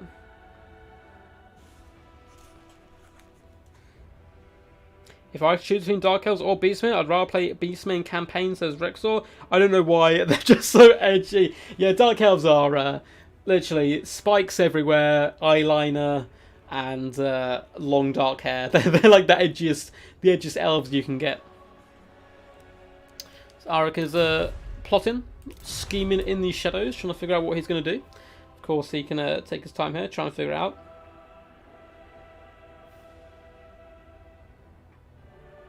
It has to remember the RNG on the hits as well, though. Yes. Yes, I'm guessing that's the problem. So yeah, it saves like all the actions you do and all the RNG stuff. So it should play out exactly the same, but like it's really weird, like game coding. For example, you could change. So we're looking at this format, and they wanted to change the layout of this. They could change the layout here, and it may affect something like Nakai will become undead or something stupid, something really stupid. Because I believe that's what happened with Cetra the Imperishable, they changed something not even to do with Cetra, and then it made him mortal. It was hilarious, where he would run away but crumble at the same time. Screams and Reek. Oh yeah, the fact it's oh my god, I forgot his name. The voice or the actor who plays oh my god, I'm forgetting so many names. So what was his name? Ramsay. I've called him Gordon Ramsay. Ramsay Bolton in Game of Thrones. The actor who played him is playing, I think it's called Ian, maybe? But he is playing Rakaf, the new Dark Elf character. So if you want to get even more edgy, there you go. Undead in the car would be hilarious. It would be hilarious. Eyeliner and bikini armor pleases Kane indeed. Oh, for sure. He's a god of culture. There you go. Nick even has the picture ready. Yes, Mr. Ramsay Bolton. He's a scary dude. He plays like creepy characters really well. He seems like a lovely person in real life, by the way. I actually saw him first in Misfits years ago, which was a British show back in the day. But wait, for Sofia and the mighty Knights of Bretonnia, he's already shown that he is very capable of them. We have up in the skies King Leon Leoncoeur. The mightiest king that ever has lived, in Bretonnia at least, has the Sword of Corone, the Lion Shield, as well as Stand Your Ground, looking very ferocious. We have two damsels, one of Heavens on foot, coming in with Curse of the Midnight Wind, a Hex ability, which I'm a big fan of. I use it a ton with Mazdamundi, minus 30 armor and 24 melee attack. We have a ton of filthy, unwashed peasants going to be leading the battle line, as well as their brethren with pox arrows in the back, using their own filth to tip those arrows, I see. The second caster is going to be a Damsel of Beasts coming in with Amber Spear. Interesting. Maybe to try and counteract Hell Cannons if you overcast an Amber Spear into it. We'll have to see how that performs. We have Knights of the Realm, as well as Quest Knights dotted throughout, so 2 of each. I'm really interested to see how that Amber Spear does. And the fact that this card's on a horse means she can whip around the flank and really fire down the lines quite nicely with it. The main battle line is going to be a mixture of men-at-arms as well as foot squires. I almost never see foot squires, so it's always good to see them in action. Occasionally see them against Dowie, but I don't think they're particularly good there even. Despite the fact they're anti-infantry and armor-pierced, they tend to just get dragged down and take a long way to get through. For Alaric Rall's build, front line is a mixture of Chaos Warriors with halberds, as well as Chaos Warriors with great weapons dotted all the way along. Those heavy weapons are going to be hefted up and brought back down on the thick armor of knights, doing some pretty decent damage. We have the Summoners of Rage. We have a ton more of the horsemen with thrown axes, as to be expected. We have a Chaos Sorcerer of Shadows coming with Pendulum and Enfeebling Foe, and it's the boy, Kolek Sun Eater. This guy is so big, he literally eats suns. And simply coming with Foe Seeker, though, will be able to duel the king rather effectively if he is supported, particularly by the Summoners of Rage, Thrown Axes, and Halberds. And Alaric Rall does start the advance. Horsemen darting across the open plain, looking to get some cheap and cheerful damage straight out of the gates. They've been pushed away, though, so far by men-at-arms and foot squires. The king decided to fall back, but I mean, he has regen, so he's not going to be too fast. I always find it funny that he has regen, but I think he was blessed by the lady, so his skin like literally knits itself back together. Where is it? Blessing the Lady gives him 20% physical resistance, and then plus 4 hit points because he's the ladies' champion. Lady OP for short. Men-at-arms take a ton of javelins to the face, just kind of getting dragged down there, but they won't mind too much. This is kind of their job to take damage and just be fine with it. The mighty Kolek, as well as Chaos Warriors, slowly starting to advance as the Empire do realign themselves. You can see they're going for a big flank overload on that far side. Arrows now raining down on the great weapon units, which are a good target. These guys don't have shields. 90 armor is relatively solid. Oh, this is sneaky. Is he going to spawn in time? Big pendulum coming down the peasants, taking out a ton of Sofia's men. But at the end of the day, it's an overcast pendulum for, half unit of peasants to die. In fact, they actually have a lot of their models left, so if they rally, it's not too much of a problem, but it is going to allow Kolek a nice little advance. We are going to see a big fat Curse of the Midnight Wind going down, but I don't think the king wants to take this fight on. This is scary stuff. Summoners are here as well as Kolek, and all these great weapons. Looks like the knights have managed to push up through the main battle line, but this is very scary stuff now. The Summoners of Rage as well as Kolek Sun Eater are going to be charging into the rear of King Leon Leoncoeur, who has an Enfeebling Foe popped on him, as well as Lion Shield to give him a bit of protection. He probably wants to fall back as quickly as possible, though. He has more knights around pushing forward. The squires trading relatively effectively as well, driving back some of these halberds, who need to be in better positions. All round, it looks like the king didn't take too much damage, despite the overcast Enfeebling Foe. Stand your ground and that Lion Shield keep him nice and healthy. However, his Quest Knights fared far worse. Some of the Rage slaughtering them quite nicely, as Kolek Sun Eater as well is pretty healthy. Down here in the distance, all of the the Marauder Horsemen have engaged in combat rather hilariously up against one unit of Knights of the Realm, and they are going to be able to do pretty decent damage just so that the sheer weight of units. And these guys are actually pinned in between all the Horsemen as well as Halberds, and the Halberds are going to be there to really kind of skewer these guys on their mighty weapons. Quest Knights consider charging in here to try and make it a Bretonnian sandwich, but then Summoner's Rage were following up, so he's going to take his losses here and fall back once more. Melkos Mystifying Miasma has been planted on the Knights of the Realm, allowing the Summoner's Rage to catch them and deal some pretty decent work, although it looks like the King isn't ready to give up on them just yet. Coming in, summoning the Questing Knights to battle to hunt down the Summoners of Rage. A big, fat, overcast Curse of the Midnight Wind has gone down as well, but in comes Kolek, his mighty hammer swinging, spanking King's Beaky there, which is the name of his mighty beast, who needs to fall back where possible. Summoners of Rage come down with some lovely lightning as well. Very close game so far, well played to both of these players. Peasant Mobs fighting Chaos Warriors, not going to be the best of days for them. A ton of buffs and debuffs going down by the sound of it, and there's just the Curse of Midnight Wind kind of popping off in the distance. Questing Knights do need to fall back at the moment. King Leonker is bouncing and bounding around the battlefield, hunting down units and trying to drive them off. The Horsemen have been a big pain so far. Quest Knights have managed to catch a few of them though, and they will be able to put them to the sword. Peasant Bowmen have been able to fire considerably longer than I thought they were going to be able to when I saw the builds. And they're doing a really fantastic job raining fire down from afar. Unfortunately, Foot Squires as well as Peasant Mobs aren't enough to hold back the Chaos Warriors with great weapons. Down here, these Foot Squires trading a little bit more effectively, but now these archers are in big trouble. Down in the main engagement, the King basically taking no damage. He has been hit by an enfeebling foe, but he's already trotting out at this point. And the Summoners of Rage as well as Kolek Suneater are getting very low. Equally, the Quest Knights are basically done for, which is pretty shocking stuff, as these guys are going to be needed to help protect the King. And now he has no one to protect him, and the archers as well are slowly going to start getting shut down. However, has he done enough damage already with them that the King can indeed carry the day? I'm not convinced. There's a lot of halberds left dotted around the map, and the back line, in full Viking fashion, Marauders will be hunting down peasants, slaughtering them and taking them as slaves and prisoners. Not a good day for them whatsoever. Over on this flank as well, more Chaos Warriors are pushing in to the Peasant Bowmen with Pox Arrows, doing some nice damage, and yeah, these guys kind of just fleeing for the hills. The mighty King Leonker does hold the ground, and a Amber Spear comes raking down the line of these halberds, doing massive damage to both units, up to 20 kills with that shot.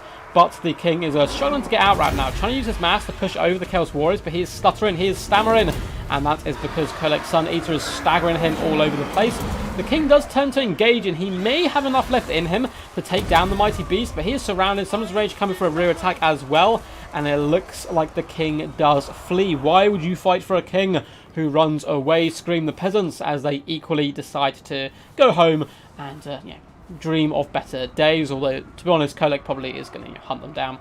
And it looks like that is going to be a first victory to Alric Rall here in this best of 5 semi-finals, playing very well. Damsel's trying to hold on as well as the Damsel of Beast. The King may be able to rally if he can get enough distance between himself and the Throne Axes, regenerate and come back better than ever, but I don't think so. The rest of his build done for at this point. These horsemen themselves could really easily finish off the King simply by launching shot after shot at him. Kolek should be even bigger. Oh, for sure, Kolek should be huge. Kolek should honestly be like triple this size, but for the game one, he was absolutely massive. Again, I might be a balancing issue though, because we've seen like the Dread Sorin, the big red one, just kind of get slaughtered by fire because he's just so huge. Oh my god, I'm stuttering so bad. Oh, let's take a bit of a drink. Yeah, there we go. So, Sofia, decent job, good effort all round. Unfortunately, the King, under 1,000 damage value. Not very good work by him, although he did some good cycle charging with him. He was just struggling up against the targets of so many halberds, great weapons, and Kolek, and so forth.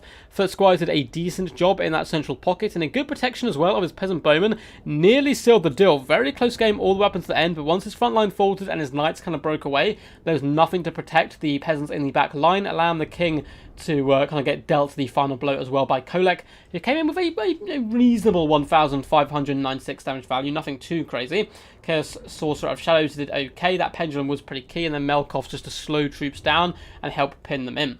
Summons of Rage performed rather well, 1,300 damage value, and the Horsemen across the board did good work and damage. Likewise with the Halberds, nothing too crazy for the most part. I mean, this one got 1,477 damage value. Very nice stuff, but the rest of them kind of performed just decent as you would expect them to. So, the next map shall be Gorg is on. Let us update the scoreboard while we're at it. So Rall takes an early lead here.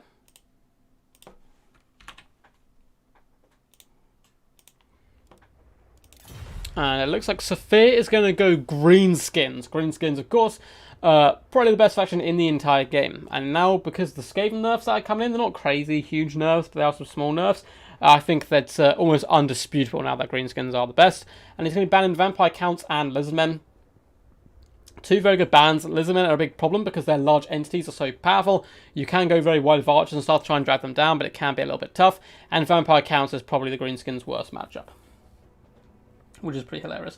Leon landing close to Kolek is a really big risk. Exactly, because if he just has to get pinned in for a little time, gets counter-charged whilst trying to pull back, and Kolek can pound it with the best of them. What's up, Neville? Hope it's going all good.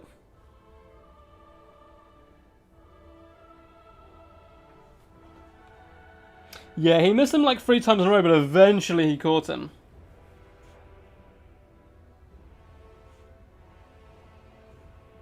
Yeah, if you made it, you'd have to increase his health for sure. I agree. If you increase his health, up in his mass and size in general should be fine, but you don't want him too huge because there's a lot of path and issues as well. You can see the Shred of Lusher getting stuck on like a couple of goblins, and it's really frustrating. Looks like these guys are ready. So Rall is going to be going with the forces of the Empire here. What can men do against such overwhelming green tide? We'll have to find out. The Poison Wind nerf looks like a joke, not going to lie. I haven't really looked into it properly, but I'm assuming it's not really a nerf. Or not really like a powerful nerf.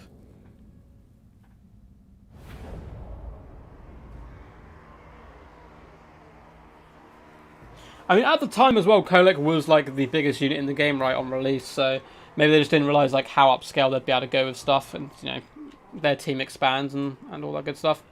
Wait, for the forces of Sofia trying to scrap his way back into this matchup, we do have Grom the Paunch looking absolutely fine as hell on his mighty chariot. Coming in, of course, with the lucky banner, Drayton is here, as well as the language of the boys. We have double giant river troll hag. One of them has Doom and Darkness, the other Spirit Leech. At least I believe that's Doom and Darkness. Or is it Aspect? It's Aspect of the Dread Knight. Always get those two mixed up. Causing terror and improving leadership. You can drop that on your trolls. It is very nice. We have Goblin Wolf Rider Archers mixed in with Forest Goblin Spider Rider Archers on both flanks. With some of the best skirmishes in the game. Very sticky and annoying to deal with. The main battle line is going to be a mixture of Goblins and Orc Biggins. Orc Biggins, pretty solid. And a big fan of these guys myself. Look at them cheering, just happy to be here and slaughter men in the name of Gork and Morg.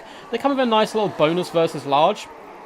Low down here, 8, which is, you know, pretty substantial when you come in with so many troops of them. They will be able to do okay up against knights. We have double stone trolls. They only have to fear knights of the blazing sun, but apart from that, they're pretty scary stuff. In general, this build is a little weak to fire, but apart from you know, mass fire, they should do relatively okay. Speaking of mass fire, though, Rall coming in with 1, 2, 3 units of Knights of the Blazing Sun and a unit of Empire Knights. Up in the skies, we have Karl Franz with Garmaraz and Rainfang. This is a mixture of Spearmen and Swordsmen dotted through the front line, with a Bright Wizard with Burning Head, and a Jade Wizard with Earthblood and double Huntsman to round out the build, looking to do a bit of counter skirmishing up against the enemy Spider Riders and so forth. And they do it relatively well because, of course, they come in with the anti-large and they're in a relatively spread out formation. They need to be very careful they don't get run over, however, as that can be a big problem for them for sure. Forest Goblin Spider Rider Archers are going to have to fall back at this moment, and you know, they're going to be able to juke the shots relatively effectively. Of course, Sophia's micro is absolutely top notch, as we've seen all tournaments, so no surprise to see him kind of like baiting out shots like this. A healthy dragon meat diet, oh yeah. Look, Eric Carth model, he is bigger than Carl on mount. Oh my god. You mean he's bigger than Carl on his horse?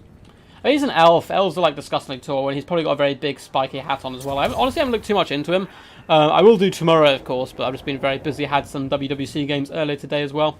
Big Fat Spirit Leech is going to go down on the Jade Wizard. Of course, it was overcast. Now, one glorious thing about the Giant River Troll Hag is they have that regeneration. So you can overcast stuff and it doesn't really affect you too much. Grom is going to be darting towards the lines of the Empire, about to have a whale of a time before he sees the mighty knights blazing in the distance. And of course, they are the Knights of the Blazing Sun. Going to be a good counter to the Stone Trolls as well. So he needs to be very careful of them and just get his skirmishers slowly poking them down and saturate in with his other troops, like his Stone Trolls, to try and deal a decent some damage back, because if the Knights of Blazing Sun isolate one unit of Stone Trolls, they will dismantle them very, very quickly.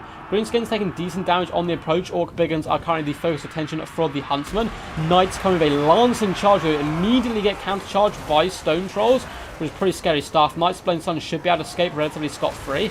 Miver's being popped on them to slow them down, but a second unit does pounce after them to allow them to escape rather successfully. And Stone Trolls are taking a big fat charge from the Knights, but they're cycling at the moment, which is normally quite good. But you need to obviously stick in there to do the damage as well. Forest Goblin Spider Rider Archers are being pushed away by Spearmen in the back line. Good micro there by Alric Rall. And Karl Franz up in the skies is a happy bunny floating left and right for now, not taking too much damage. A big fat whopping burning head does come down the line. It looks like Sofia does manage to spot it and try and move out the way, but it's a rather awkward one to enable a bit of an escape there.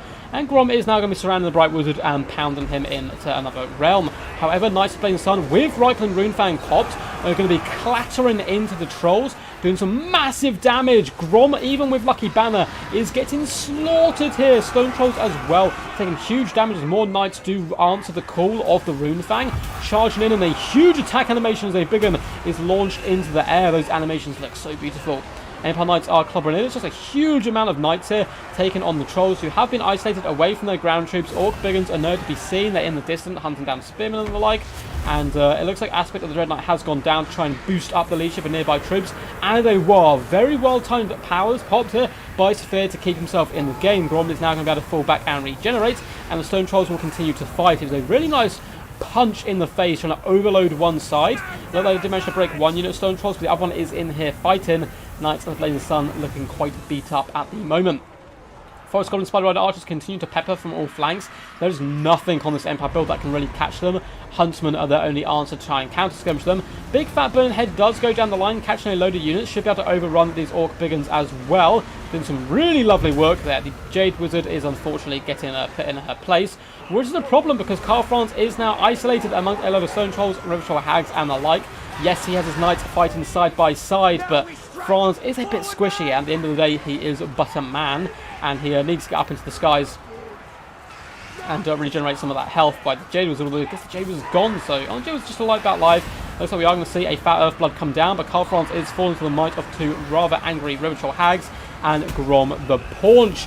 And all of a sudden, a battle which seemed to be going relatively decent for the Empire has kind of crumbled around them through the loss of their Lord. Forest Goblin Spider Rider Archers have decent to okay ammunition around the board.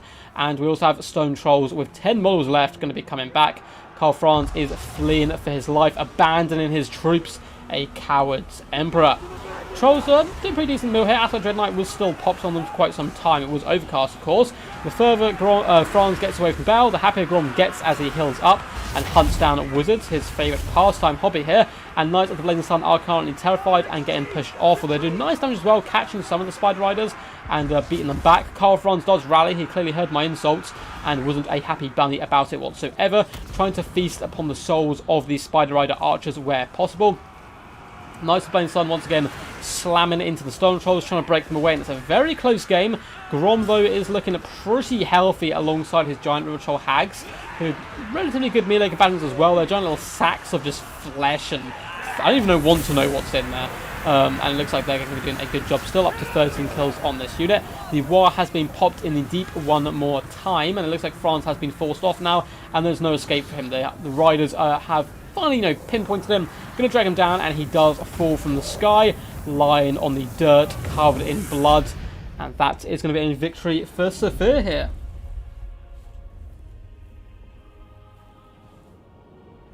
That was pretty insane stuff. Coward Emperor, that's going into the, oh wait, wrong version. Going into the begrudging sword. But Sophia, lovely fight back here, dragging it back to 1-1. Grom the Paunch, decent damage across the board, 1,000 damage of value.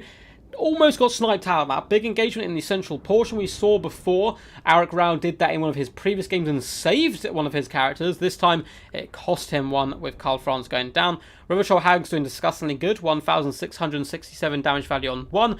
The other one getting 546. And Biggins across the board performing relatively well. 800 damage value. 1,000 there. 500. The skirmish as well. There's basically no answer for the Empire. Yeah, you have the Huntsmen, but as soon as the Huntsmen get compromised, these guys, and there's so many of them, just darting around, getting okay damage value, nothing too crazy, but it's just pestering, it's poison, they can chase off round units, a constant menace in the night. Both Stone Trolls did pretty good as well, 1,353 damage on one, 950 on the other.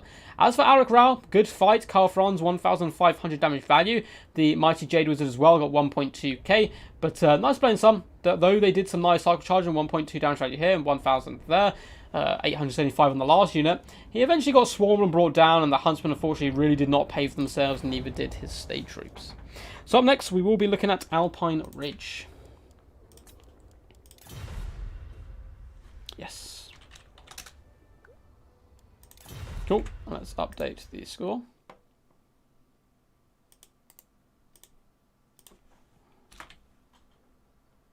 There we go, and it is 1-1, which is some pretty epic stuff. Why would Arik pick Empire into greenskins though? I don't know, man. I don't know. Maybe he thought he knew something that we didn't know.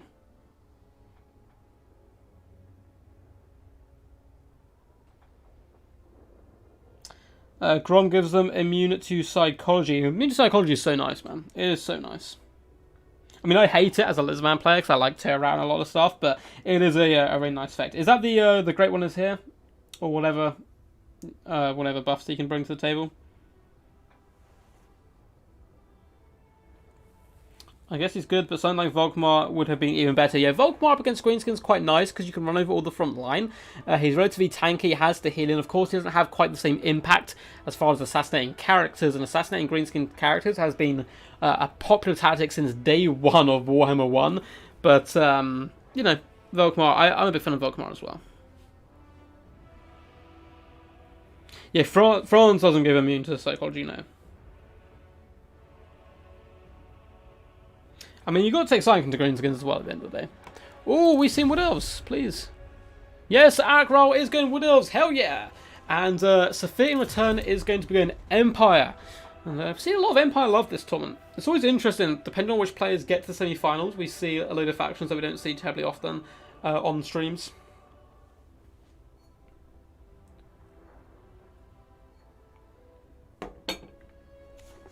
After this game, I may have to run and get another drink. I'll make sure to leave someone sensible in charge.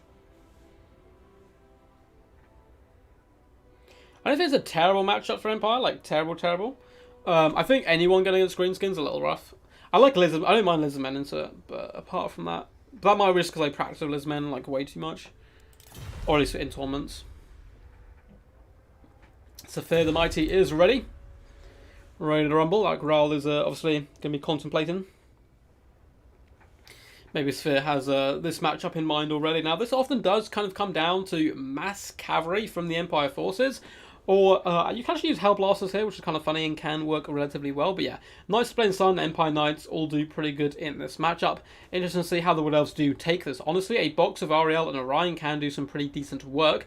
Orion in this patch is disgustingly tanky, particularly alongside Ariel. And as long as you can take out any range which can hurt Orion, he can pretty much solo anything in the Empire roster. And I think he's actually a necessity in this matchup due to Volkmar being so powerful here. Volkmar doesn't really care about your cavalry or your monsters because he does fire damage to big treemen and so forth. He runs over all the infantry. He has regeneration to help him against bowfire. He's really scary here. Doing the dinner dishes. See you in some minutes. No worries, David. See you in a little bit. I'm sure you're about to catch the last couple of games. Yeah, I agree with Blackthorn. I think it's a relatively even fun matchup. I'd say it's slightly Greenskin favoured, but not because of the matchup, but because Greenskins are such a powerful faction that it's almost always slightly favoured them. Oh my god, I think I'm going to be in love with Arik Rall's build. Oh my god, a man of the people. So let's go through this Empire build first. It's pretty simple. A ton of spearmen in the front line, backed up by 1, 2, 3, 4, 5 huntsmen. Huntsmen so good here. They have stalk, so you can't be sniped straight away. They're good against all the large threats because they're anti-large, and they trade rather effectively as well up against Wood Elf ranged force as well because of that stalk potential. We have Volkmar the Grim on horse. Now, this is okay still. I much prefer him on his Mighty Chariot. Of course, he's trying to save some money here. Comes in with Grand Soulfire, Grand Shield of Faith, and Grand Hammer of Sigma, as well as Jade Griffin. He is going to be losing his banishment, though, because that becomes attached to the Mighty Chariot. We have a Bright Wizard and a Light Wizard, one with a net of Amantalk and a Power Stone. The Bright Wizard, it looks like he has a Burning Head, Fireball, and Flame Sword of Ruin. We have Empire Knights, Knights of the Blazing Sun, more Empire Knights, and more Knights of the Blazing Sun. So pretty standard stuff from the Forces of Empire. I like it. As for Rall, the man of the hour, coming with a full Vanguard tree build. Well, not tree build, but full Vanguard Wood Elf build. We have Dryads, we have Glade Riders, we have Great Stag Knights, we have Orion. Oh, this is so good. We have a Branch Wraith as well, Earthblood and Pendulum. We have Wild Hunters of Kurnos, more Wild Riders, more Dryads, more Glade Riders. It's all beautiful stuff. And look at these guys bounding through the trees as Kurnos intended, with Fiery Fury in their hearts. Firebark Elders are going to be pushing up as well. It looks like the full Vanguard has been spotted a little bit earlier perhaps than he had wished. And there is no guns to shut down, which is a big problem for Rall, one of the powers of this build. It looks like he's going to be trying to isolate these Empire Knights on this flank with the Glade Riders and Great Stag Knights, which isn't bad if he gets them all charging in one go. Equally on this left-hand side, with the Wild Hunt popped, the Horn of the Wild Hunt, coming in, charging Knights of Blazing Sun, getting that charge. They're going to be doing some disgusting damage, but Spearmen have reacted well. Empire Knights are going to be trying to break down this Dryad front line. And it looks like the Wild Hunts of Kurnos, despite getting an Overcast Earthblood on them, are getting forced off really quickly due to the focus fire from the Huntsmen. Glade Riders and Great Stag Knights trying to whip around the flank to shut down this core, which is an absolute necessity, because elsewhere Empire forces are falling in droves as Firebark Elders catching Empire Knights there. Orion will be able to push his way through. Now, Orion is the world's biggest target, have 2 Huntsmen. They are designed to kill such a beast. He has very low armor at 30. He's a large target. They certainly won't mind fighting him. Wild Hunters of Kurnos have been forced off the field. Volkmar driving them from the hills. Dryads slowly chewing their way through Spearmen. And in the back line, Great Stag Knights desperately trying to shut down the Huntsmen, have been caught on here by some basic Knights. And the Great Stag Knights are mighty, beautiful models indeed, but they still take a while to chunk through the thick armour there of the Empire Knights. 110's certainly no joke. Over here in the distance, we see Wild Riders have broken a huge portion of the forces of the Empire, who can chase off as Dryads can pour into the backline on the Huntsmen. But good conservative play of the Knights of Blazing Sun has kept them alive, and you kind of dart and support where possible out onto either flank, as the Huntsmen are now slowly having to kite back and try and draw away the Wood Elf forces. Dryads, as well as the Firebark Elders, have started to beat down some Spearmen relatively well here, and the Branch Wraith is pretty healthy. Needs to hunt down that Light Wizard if possible and take out those nets. A big old fat burst comes down on the Great Stag Knights, who are still fighting over on this side. They were winning up against the Empire Knights, but Volkmar comes in, inspires the troops with a hymn or two about Sigma, and drives away one unit, although the Wild Hunters of Kurnos have returned to the field. A net comes down on these Dryads to help support the Huntsmen, although they do want to focus down the larger threats. So it's kind of only just biding their time, and somehow the Dryads dragging their entrapments alongside with them. Gets into engagement with the Huntsmen. These Huntsmen sure to be very unhappy about that there. Dryads once again still pushing into the Huntsmen, and it looks like the Wild Riders are hammering into the Knights of Blazing Sun, trying to drag them down. He needs to take out the Knights so he can then pressurise the back line, and that's just what he's doing. Orion has popped over here, 56 kills, good work by him. Firebark Elders pretty much full health, and Volkmar will have troubles taking him down. This has been some masterful play by both these players. Dryads launching themselves uphill, trying to get to grips with the Huntsmen, doing some really nice damage, and the Wood Elves in the ascendancy here as they manage to drive the Empire further and further up onto the high ground. Wild Riders slam into the Huntsmen, certainly going to be able to finish them off here. Looks like we do have some big buffs and debuffs stuff coming down, but Horns of Wild Hunt, oh, looks like it was all from Orion. Just about catching some of the Spearmen. Spearmen will be a bit of a problem. Dryads can force them off, but just use that added speed to push past them, start hunting down those key targets. Orion is finishing off the Knights. He can also fire whilst moving, which is pretty cool. Great Stag Knights driving uphill, Dryads and Firebark Elders helping deal with some Empire Knights, and this is certainly looking very good for the Wood Elves. Huntsmen have been forced off just by Dryads left, right and centre. Wild Hunters of Kurnos, despite taking some initial huge damage from the Huntsmen, have been all over the battlefield, surrounding this Bright Wizard at last, trying to cut him to ribbons. Volkmar the Grim is going strong, but he will not want to tussle with Orion, who's come to say hello to this little light wizard, who, you know, all fairness to him, did strike back at a demigod before running away, but he is inevitably going to leg it because Ryan is a pretty scary foe. In the distance, Great Stag Knights and Wild Hunters cleaving their way through Huntsman. Volkmar desperately trying to save his troops where possible, which he certainly needs to do. Fireball is going to come in, trying to hit some of the cavalry. And if he can break off the cavalry, rally the Huntsman to the cause, maybe there is hope. Unfortunately, the Fireball hit a lone Great Stag there. Dryads are darting all around the battlefield. Some forces of the Empire have rallied in the distance. We have a unit of Huntsmen, Empire Knights, and Spearmen to help protect, but there's a lot of Dryads around. And Dryads eat through state troops like it's a hobbit eating kind of second breakfast, I suppose.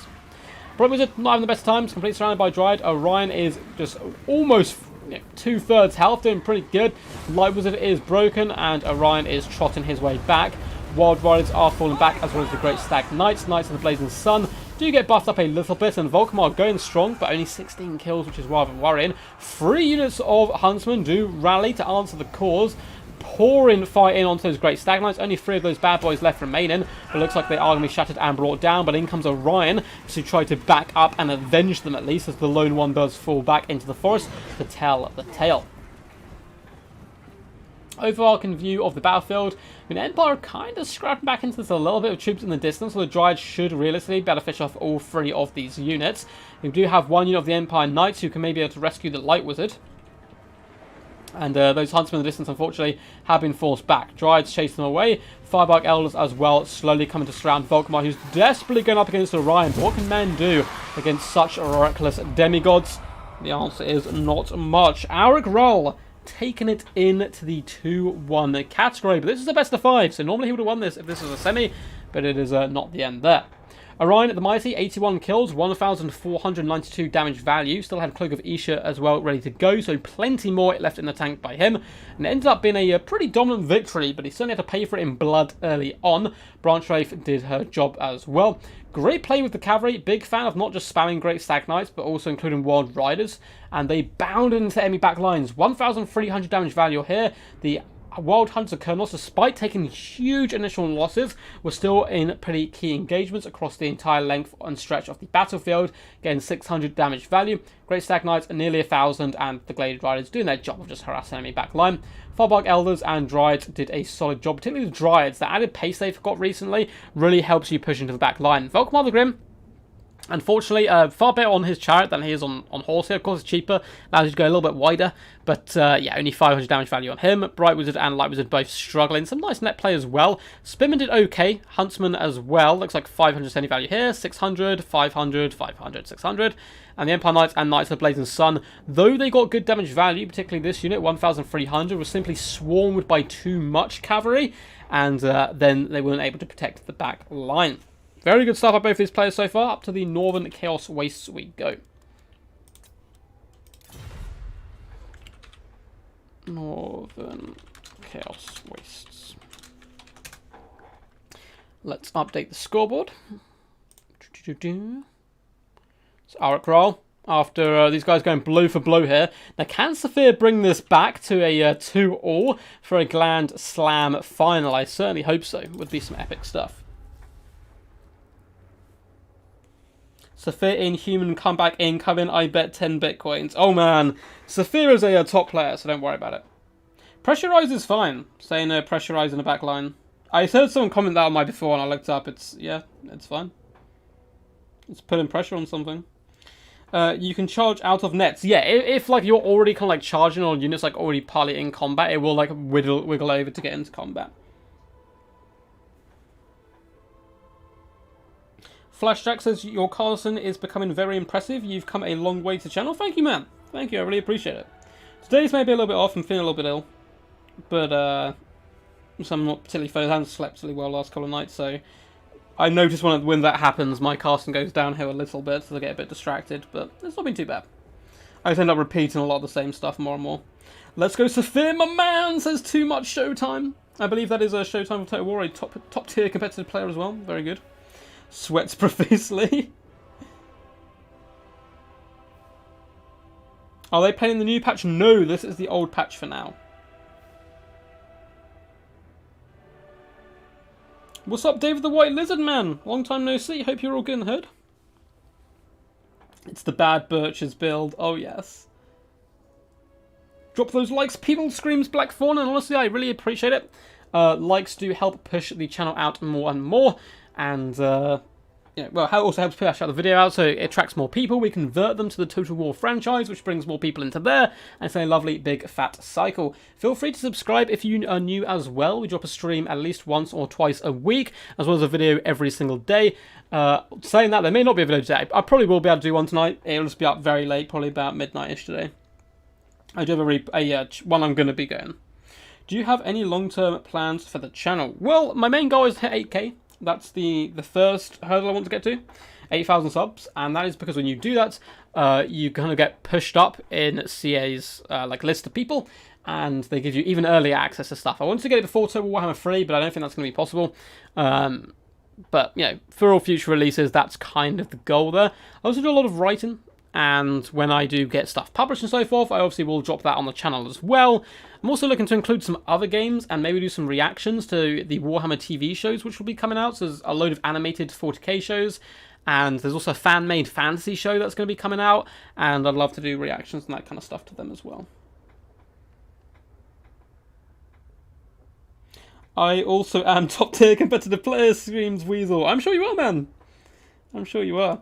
Looks like we have a lot of Sofia fans here as well. Maybe Clan ODM as out in strength here. Rubber Duck costume this year. Oh my god, guys, I have a picture for you. I have a picture. I completely forgot to put it up. So, I did acting in university college, for those who don't know. And I did a show, and I didn't even think about this as a giant rubber duck at one point. Like, I was wearing a full duck costume. I'm, like, shirtless. I'm not wearing any trousers, so I've just got boxers on. And I'm in, like, a duck, like a big duck suit. And it's got like a little cap with some eyes and stuff on. It's amazing. It's got a little beak. Oh, how did I forget? We'll have to bring it back for next time. It's on my phone, so I can't get it up on the screen right now. It's amazing. It's amazing. You just reminded me, David. Full biological duck conversion by 2030. That's the plan, man. I slowly want to become a full-time operating duck. But yeah, Flashjack, basically the idea. I know it sounds a bit ambitious, but yeah, I'd like to do this for a living, basically, eventually, long term. If I can get some money off this and some money off writing at the same time, kind of combine the two, bring them together, then, you know, that's a dream. I don't mind, like, not earning, like, a huge amount of money as long as I can do what I like, because I'm not too good at, like, particularly mundane jobs and stuff. I, like, lose concentration really easy and I get ill and stuff. But, yeah. But, yeah, man, we are going to expand the content. Obviously, it will still remain around Total Warhammer. For the duration of kind of like the future and so forth, but we will be trying to push out into other avenues as well. I have done playthroughs of other games way back in the day where I first started, but again, you know, we'll get there when we get there. Better upload it to OnlyFans ads, become a millionaire. Oh, the best thing about the picture is I had to do an over-the-top like sexy face for it because of the scene, and that's what got saved in the picture. I'll try and get it up for you guys now. Hang on a sec. Let me try sending it to myself on Discord, maybe, and then I might be able to upload it to OBS after this game. Let's see. Let's see if I can actually pull this off.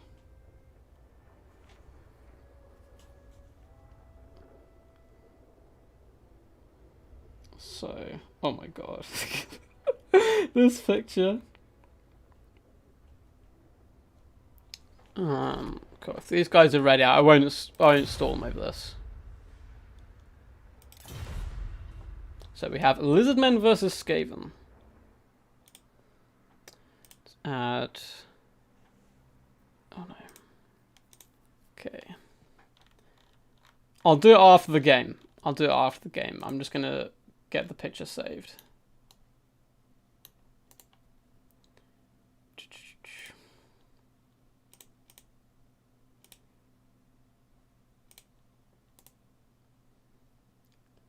Save image.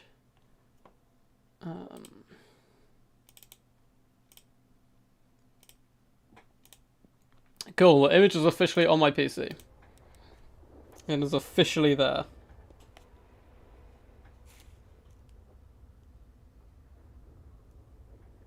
Yes, this is the finals part of Palpatine.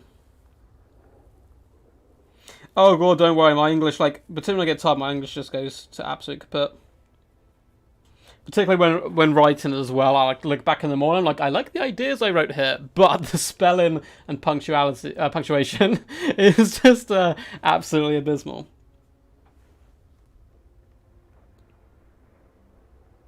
For the true technological boomer. I don't know if I get good quality. Interesting matchup for sure, says Shaduka. It's a fun one. I don't hate it for Lizmen. So it looks like he went Lizardmen, banned Dowie and Tomb Kings. I actually quite like facing Dowie as Lizardmen now that I've got used to the matchup. What I've been doing in the WWC, the Warhammer World Championships event, I've been going Lizardmen every time it's my pick, and banning Skaven and Vampirates. You definitely don't want to fight Vampirates. Skaven, it's not great, so that's why I ban it. And everything else I'm relatively comfortable at. Fighting Tomb Kings is fine for me, and fighting Dowie as well. I don't know if I've lost against Dowie yet with Lizardmen in the tournament, and a lot of people can pick you with them. Same against Tomb Kings. Tank beat me the other day with Tomb Kings, but that's Tank, so it's yeah, Tank's very good, so I'm not too worried.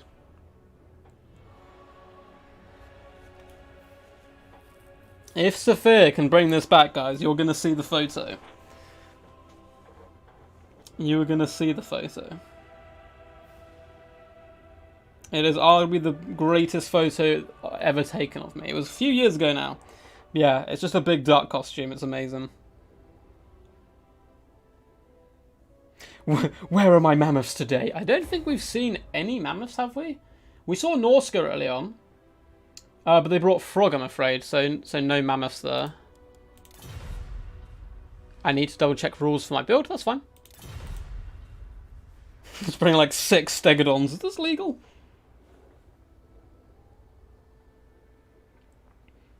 Oh, are Skaven slaves being made more expensive? Interesting. I need to really look through the patch notes in detail. Like, I would do a video on it, but I feel like everyone and their second cousins and stuff are making videos on that type of stuff. Like, everyone was streaming today, so I thought today's stream might be a bit smaller, but we've still got a ton of people watching. So thank you so much for tuning in and supporting. And I really appreciate the love. Yeah, I agree. I agree, Palpatine. Every matchup versus Skaven should become better with slave nerfs.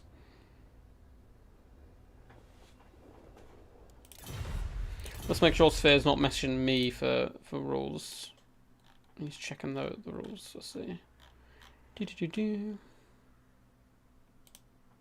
No, it looks like it's fine.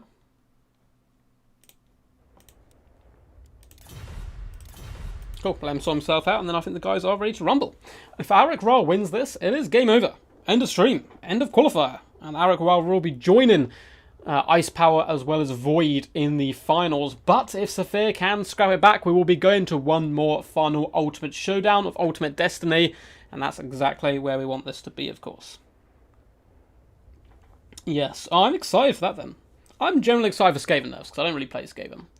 So, nerf Skaven a bit. I'm surprised Greenskins kind of remained relatively untouched, at least from my first brief overview look. But I'm sure both Skaven and will still be very powerful. All Lizardmen players should have the Grass Speak Lizard against Skaven and bring 4 Chameleon Skinks against them, at the very least. Yeah, Chameleon Skinks are very good here. Oh, Nick, if we see like a full Storm Vermin front line, it'll be a blessed day. One thing you can generally do here with Lizardmen is still go loads of big dinosaurs, despite the fact Skaven have a ton of tools of dealing with them, and you just push through that line and start just chomping on those squishy underbelly of that Skaven build. But Frot, of course, does cause a lot of problems there. That's why Krogar isn't the worst matchup here, because Hand of the Gods will annihilate, just annihilate Frot. Or any Packmaster for that matter on a Brood Horror. It does so much damage, but then you lose a lot of what Mazdaman you can bring to the table. Looks like he is ready to go. So we all ready up?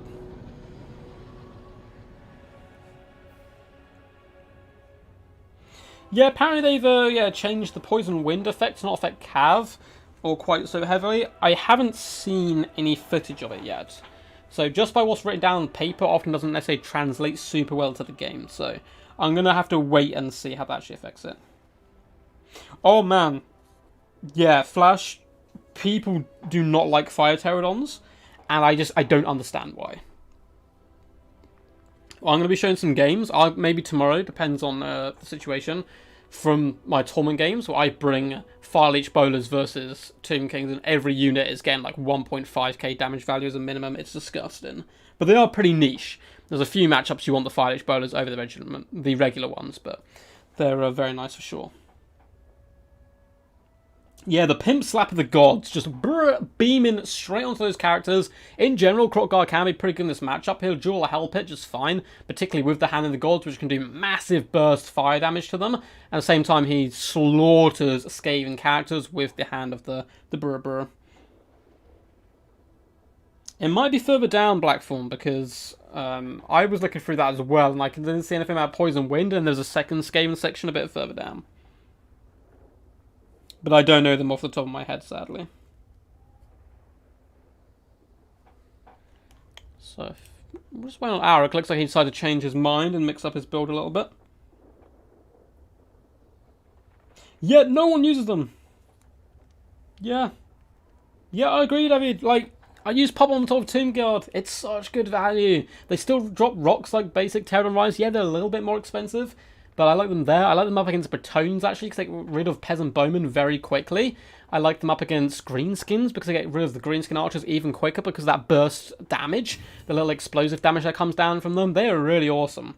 Now, I think Pterodon Rise, in general, the basic ones, may be slightly better, because they're just cheaper. In general, I can do a similar job, but the Fire Leech Bowlers certainly have their place, and I think I rate them very highly up in my tier list. Do you plan on multi-streaming to other platforms like Twitch and Facebook in the future? I've considered it. I'm a bit of an idiot when it comes to technology, and I'm not sure how much YouTube likes you double streaming and stuff. But it's like I'll look into it. There's not really a community, though, for Total War Warhammer on Twitch, it seems. There's a few big Twitchers, but that's about it. Say I forgot half the changes in their blog. I have heard that. I have actually heard that, which is kind of funny. Kind of funny for sure. So, for the forces of Sofia and the mighty Lizardmen, it is your boy, Krotgar. He's this legendary warrior. There's actually someone who often pops on my streams, just screaming Krotgar. He's not here today, which is kind of sad, because he's actually missing Krotgar for once. Coming with Hand of the Gods on a Horned one, with Swiftness of Itzel, as well as Deadly Onslaught and Sacred Spoil. No run-out, unfortunately, for a Grimlock, his mighty mount. We'll give this guy a little pat. Oh, he has disappeared. Grimlock is very good here still, allows him to duel some of the bigger creatures, but you know, on the Horned one, Krotgar still packs a punch and is a much smaller target and cheaper. Front line is going to be Skinks, Skink cohort, Red Crest Skink, slotted all the way along, having a whale of a time, regiment around in that central portion. Up in the skies we have the Pohawks Sentinels, as well as basic Pterodon Riders. Looks like that is going to be the meta throughout, yep, all the way along. In the centre, we do have two Barrys, two Feral Stegodons, looking to push their way through the front line. They can go toe-to-toe with some of the large creatures as well, at least when supported. With Skink Priest coming with Flock of Doom and Manticore Summon, and that is going to be it. Pretty fun build, honestly, I like it. Oh, and a load of Skink cohorts with Javelins in the back to help rein in fire support. There's actually a really fun build you do with Lizardmen, where you go like double Stegodon with the Great Bows, and you try to counter-shoot the Skaven, and it can work. It's pretty funny. For Arik, rather, Clan Rats in the front line. Looks like we have double Brute Horror, just the basic ones, so no Masters on top of these guys. If they take a Hand of Gods to the face, or just Krotgar charge, so they're going to go down very quickly. Grey Seer of Plague coming in, let me guess, with some summons. We have Vermintide, and we have the June 13th spell, which is always cool to see. And Vermintide, so yeah, loads of summons, obviously. Skaven Slave Slingers dotted throughout. We have Poison Wind Mortars, two in fact, double Rattling Gunners. You bring these guys simply to counteract Pterodon Riders. They're very good at it as well. And we have two Rat Ogres. Really nice build, quite tight formation throughout. Mortars deal with the infantry, Brood Horrors and Rat Ogres help deal with the large threats in combination with the Rattling Guns. And the Rattling Guns will be busy though. They've got two Stegodons to deal with, they've got Crocky G and those Pterodon Riders. Poison Mortars, let's see how much damage they get. They are pretty disgusting. They're going to be able to kill whatever they touch as far as the infantry core is concerned. Skaven Slave Slingers are going to be pushing forward into no man's land. And it's quite cool that this used to be done in history as well, but it was actually to kind of disrupt what your enemy could see of your own build, whereas here it's just going to be doing a little bit of poke damage. Aiming first and foremost at the cohort of Sotek, who are going to pull back. Javelins push forward. Lovely little juke as well from the Poison Wind Mortars. And it looks like, oh, the cohort of Sotek did unfortunately get a little bit clipped there. And that's kind of the power of the Poison Wind Mortars in general. If they clip you, they're still going to do a lot of damage. Over on this flank, it looks like the Lisbon kind of bouncing back and forth, once again trying to dodge the poison wind shots where possible. You can see what they do here. Skink cohort, as well as the cohort of Sotek, taking massive damage. Feral Stegodon's taking a tiny bit of burst damage from the Rattling Gunners, but from long range they basically do nothing. But when they get closer, the more damage they do. Feral Manticore Summon has gone up. He's going to have to push back immediately onto the Rattling Gunners. I like this game build quite a lot because you want to shut down the mortars, but you need to shut down the Gunners first. It's just an extra layer you have to get through.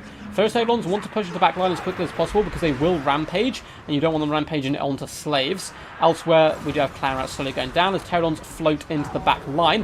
One unit of Rattling Gunners is really compromised, but it looks like they are going to be saved by the sheer weight of the help they have around them. Manticore just barrel rolls or bundles into these Rattling Gunners, doing some lovely damage. Rat Ogres are here to support. Double Stegodon going deep here up against the Brood Horrors. We also have the Mighty Krokgar nipping at the heels and jumping around on his Velociraptor, trying to go after the Grey Seer as well as the Brood Horrors. It's looking very bad for the Lizardmen so far, but never count out a Dino. Skink cohorts slowly doing some nice damage, but they need to start driving in here, shutting down these long-range troops. Triple Pterodon Riders do dart onto the Poison Mortar. They're currently fighting Rat Ogres, which isn't a good day for them. Skink cohorts, though, are going to be allowed to push in and do some decent work. Double Stegodon's still alive. Grey Seer Plague has taken a hefty amount of damage at this point. Poleorc Sentinels flying over the formation, maybe want to consider dropping their rocks here. And the Brood Horror is going relatively strong. Krokgar, though, is a master of slaying combatants. Huge burst damage onto one of those Brood Horrors as he connects with a big fat hit. Like to see where the Hand of the Gods is going to go down. More skinks are pouring into the fray. If we look around, there's not much else for the Lizardmen that can come in. There's just needs more swarming, even more. It's doing a good job, though. Poison Wind Mortars have been shut down. Rattling Gunners and this unit are all kind of way too tight together. Pterodons bursting down, just shutting them down, allowing Crocky G to stabilize the gigantic monsters and help out in this main fight. Rat Ogre's doing a good job. It looks like one Brute Horror has been dealt with and slain, unless I'm blind, which is also quite possible. Second one taking a bit of damage. Grey Seer Plague is on the run. Crocky G on the hunt. Love to see a Hand of the Gods go down here and shoot that guy right up the rear, doing some big burst damage. Looks like the Sentinels are going to be diving into combat once again, trying to shut down the mortars. Brood Horrors have been pulled back here in an attempt to support, and the Skink cohort and Javelin cohort need to shut down these Rattling Gunners as well, who are starting to loose a few shots. Looks like both the Brood Horrors are alive, but one of them was routing and coming back. Lovely summon use of the Feral Manticore. Looks like the 13th spell, a basic spell, going to go down. Clan Rats, boo. We want to see the 13th spell. And the Grey Seer is going to be able to escape at least a little while longer. Krokgar is surrounded now by Rat Ogres, and his two Feral Stegodon bodyguards are running for the hills. And this is not looking good, guys, for the Dino Boys. Rattling Gunners have managed to stabilize at this point, as well as some of the Poison Wind Mortars who have gained a chevron so far. Pterodon Riders once again lurking up in the skies. Beautiful play by Sofia with his Pterodon Riders to pressurize the enemy back line, but it looks like it may be in vain here. Skink cohorts are routing and running for the hills. Feral Stegodon is also going for it. Krokgar continuing to fight strong. I probably miss his Hand of the Gods. I always like seeing one early in the game, so you ensure you get that second one out as well, as there's a relatively long cooldown time on it. It's doing decent work. I mean, he's popped all his buffs, he's taken down the Brood Horrors, but there's simply not enough Lizardmen punch left, I don't think. In the distance, we have some red-crested skinks who can come back, as well as some Pterodons.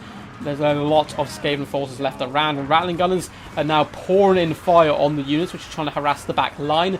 And this is a worrying thing. When the Skaven just outnumber you so much, you start running out of gas. You can't get into the back line, you can't shut down the damage dealers, and it looks like the Brood Horrors licking himself in joy is going to be victorious there.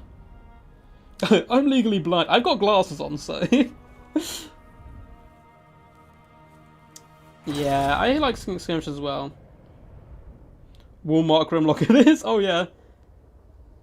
There's a document going around with full patch notes. Oh, yeah, if you drop it on my Discord, that'd be fantastic. Stegodog is the best boy, but Stegodog did go down. They did not a great value, to be honest, between them. One 750, the other one 500. The Mighty Krokgar as well suffered a little bit.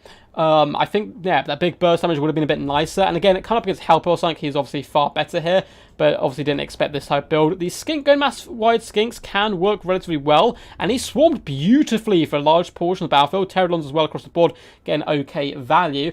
But Alec Rall, a master of the backline protection, managed to protect himself. Grey Seer as well, sneaking away very schemily away from not the Stegodons, as well as Krokgar. 1,300 damage value, 11k damage dealt. Brute Horrors as well, both with a Chevron. 1.3 damage value on both is disgusting. Rally Gun is more of a deterrent than anything. Not the best damage across the board for them, but nothing too shabby. And Poisoned Wind, absolutely balanced mortars. 1,197 damage value on this one, 754 on the other. Rat Ogres as well, despite not getting huge kills. 1.4k damage value, 1.1 here. Beautiful work across the board by them. Of course, Clan Rats and the other units are simply there to die. Looks like both the guys have left straight away. Okay, GG. Well, the mighty Auric Rall will be moving on to the grand finals, meeting Ice Power and Void Lords, and there is still one spot remaining. That spot could belong to you. How do you enter Death Before Dishonour? I hear you screaming. Well, you simply join my Discord. There's a link down below in the description, as well as a link to my Patreon, if you want to support the channel in any other way, such as via Patreon, or Nexus, where you can buy games, and the exact same cost they'd pay for you on Steam, but instead I get a little bit of money as well. All that good links down below, and yeah, simply join the Discord. I'll make an announcement probably over the next couple of days, maybe early or late this week, when I figured out what my streaming schedule will be for next week, and most likely it'll be Wednesday is the main plan anyway for the next DBD. Hope you guys enjoyed. If you did, feel free to give the video a big old thumbs up and subscribe for more glorious Total War Warhammer content. Apologies about some of the stuttering and so forth. I am, as I said before, a little sleep deprived, so that does happen. Hope you guys enjoyed nonetheless. I'm going to chat with you guys a little while and chat with you guys in just a second. Let me pop up though and get up the picture for you guys. This is what you're all waiting for, I know. I can feel it. So, let's add an image. Don't go anywhere, guys. This is the key stuff. This is what dreams are made of. Bam. Oh yes. Oh yes. That is me in a full duck costume. I think this is going to be a screen blocker from now on. Now the fact that I've got it here, you guys, it's on Discord. I'm just going to pop the, or not Discord, OBS. I'm just going to use this as a glorious screen blocker. Look at it. Look at it in all its glory. It's so good. Return to traditional. Nobody cares. Sorry, bud. You did this on my last stream. I've seen you bouncing around a load of people's streams. But yeah, Warhammer's more popular. I wonder why. I wonder why it's doing so much better than all the standard games. Maybe it's because it's more diverse. Maybe because it's funner. Who knows? Who knows? Of course, I would like a Medieval 3. I'm not pooping on the historic games. I also enjoy historic games, but jumping around streams, just saying, oh, Warhammer sucks, when it's the best-selling Warhammer game, best-selling Total War game. Yeah, so enjoy your opinion, buddy. Praise Kane for that. Oh, hell yeah. Skaven builders will be 475 gold more expensive tomorrow. That's really nice. All the homies hate rats. Yeah, a lot of people do hate rats, I'm afraid. You better set that as your channel profile. I just love my little, my symbol, I'm afraid. Maybe we'll do it at some point anyway. But now quickly, before you guys do head off for good, despite the fact you've seen this a glory image, let's look to see if Tyrion's still streaming or if anyone's still streaming. And I can send you on your way. So, it looks like... No. I think Tyrion stopped streaming despite the fact it's telling me he is streaming. So what I'm going to do is I'm going to send you guys over to the Great Book of Grudges, a really cool content creator. And it looks like he is currently looking at Lokir's new changes. So if you're interested in some of the new changes Lokir is bringing, I think he's mainly a campaign player. Or campaign streamer, but feel free to hop over there, start screaming at him as well, just say quack, quack, quack, quack, quack, let him know that I sent you, and it should all be good. Put it into the other pictures with the Lord of the Rings ducks. Oh, that's amazing stuff. Yeah, we'll combine this picture with the Lord of the Rings one. I'm on it. I'm on it. Try and remind me in Discord, and I'll create as much as possible. But yeah, anyway, guys, hop over to the Great Book of Grudges. He does some really cool content. Say quack. Let him know I sent you as well. It's always good to try and spread the love. And until next time, peace, peace. And as always, stay awesome.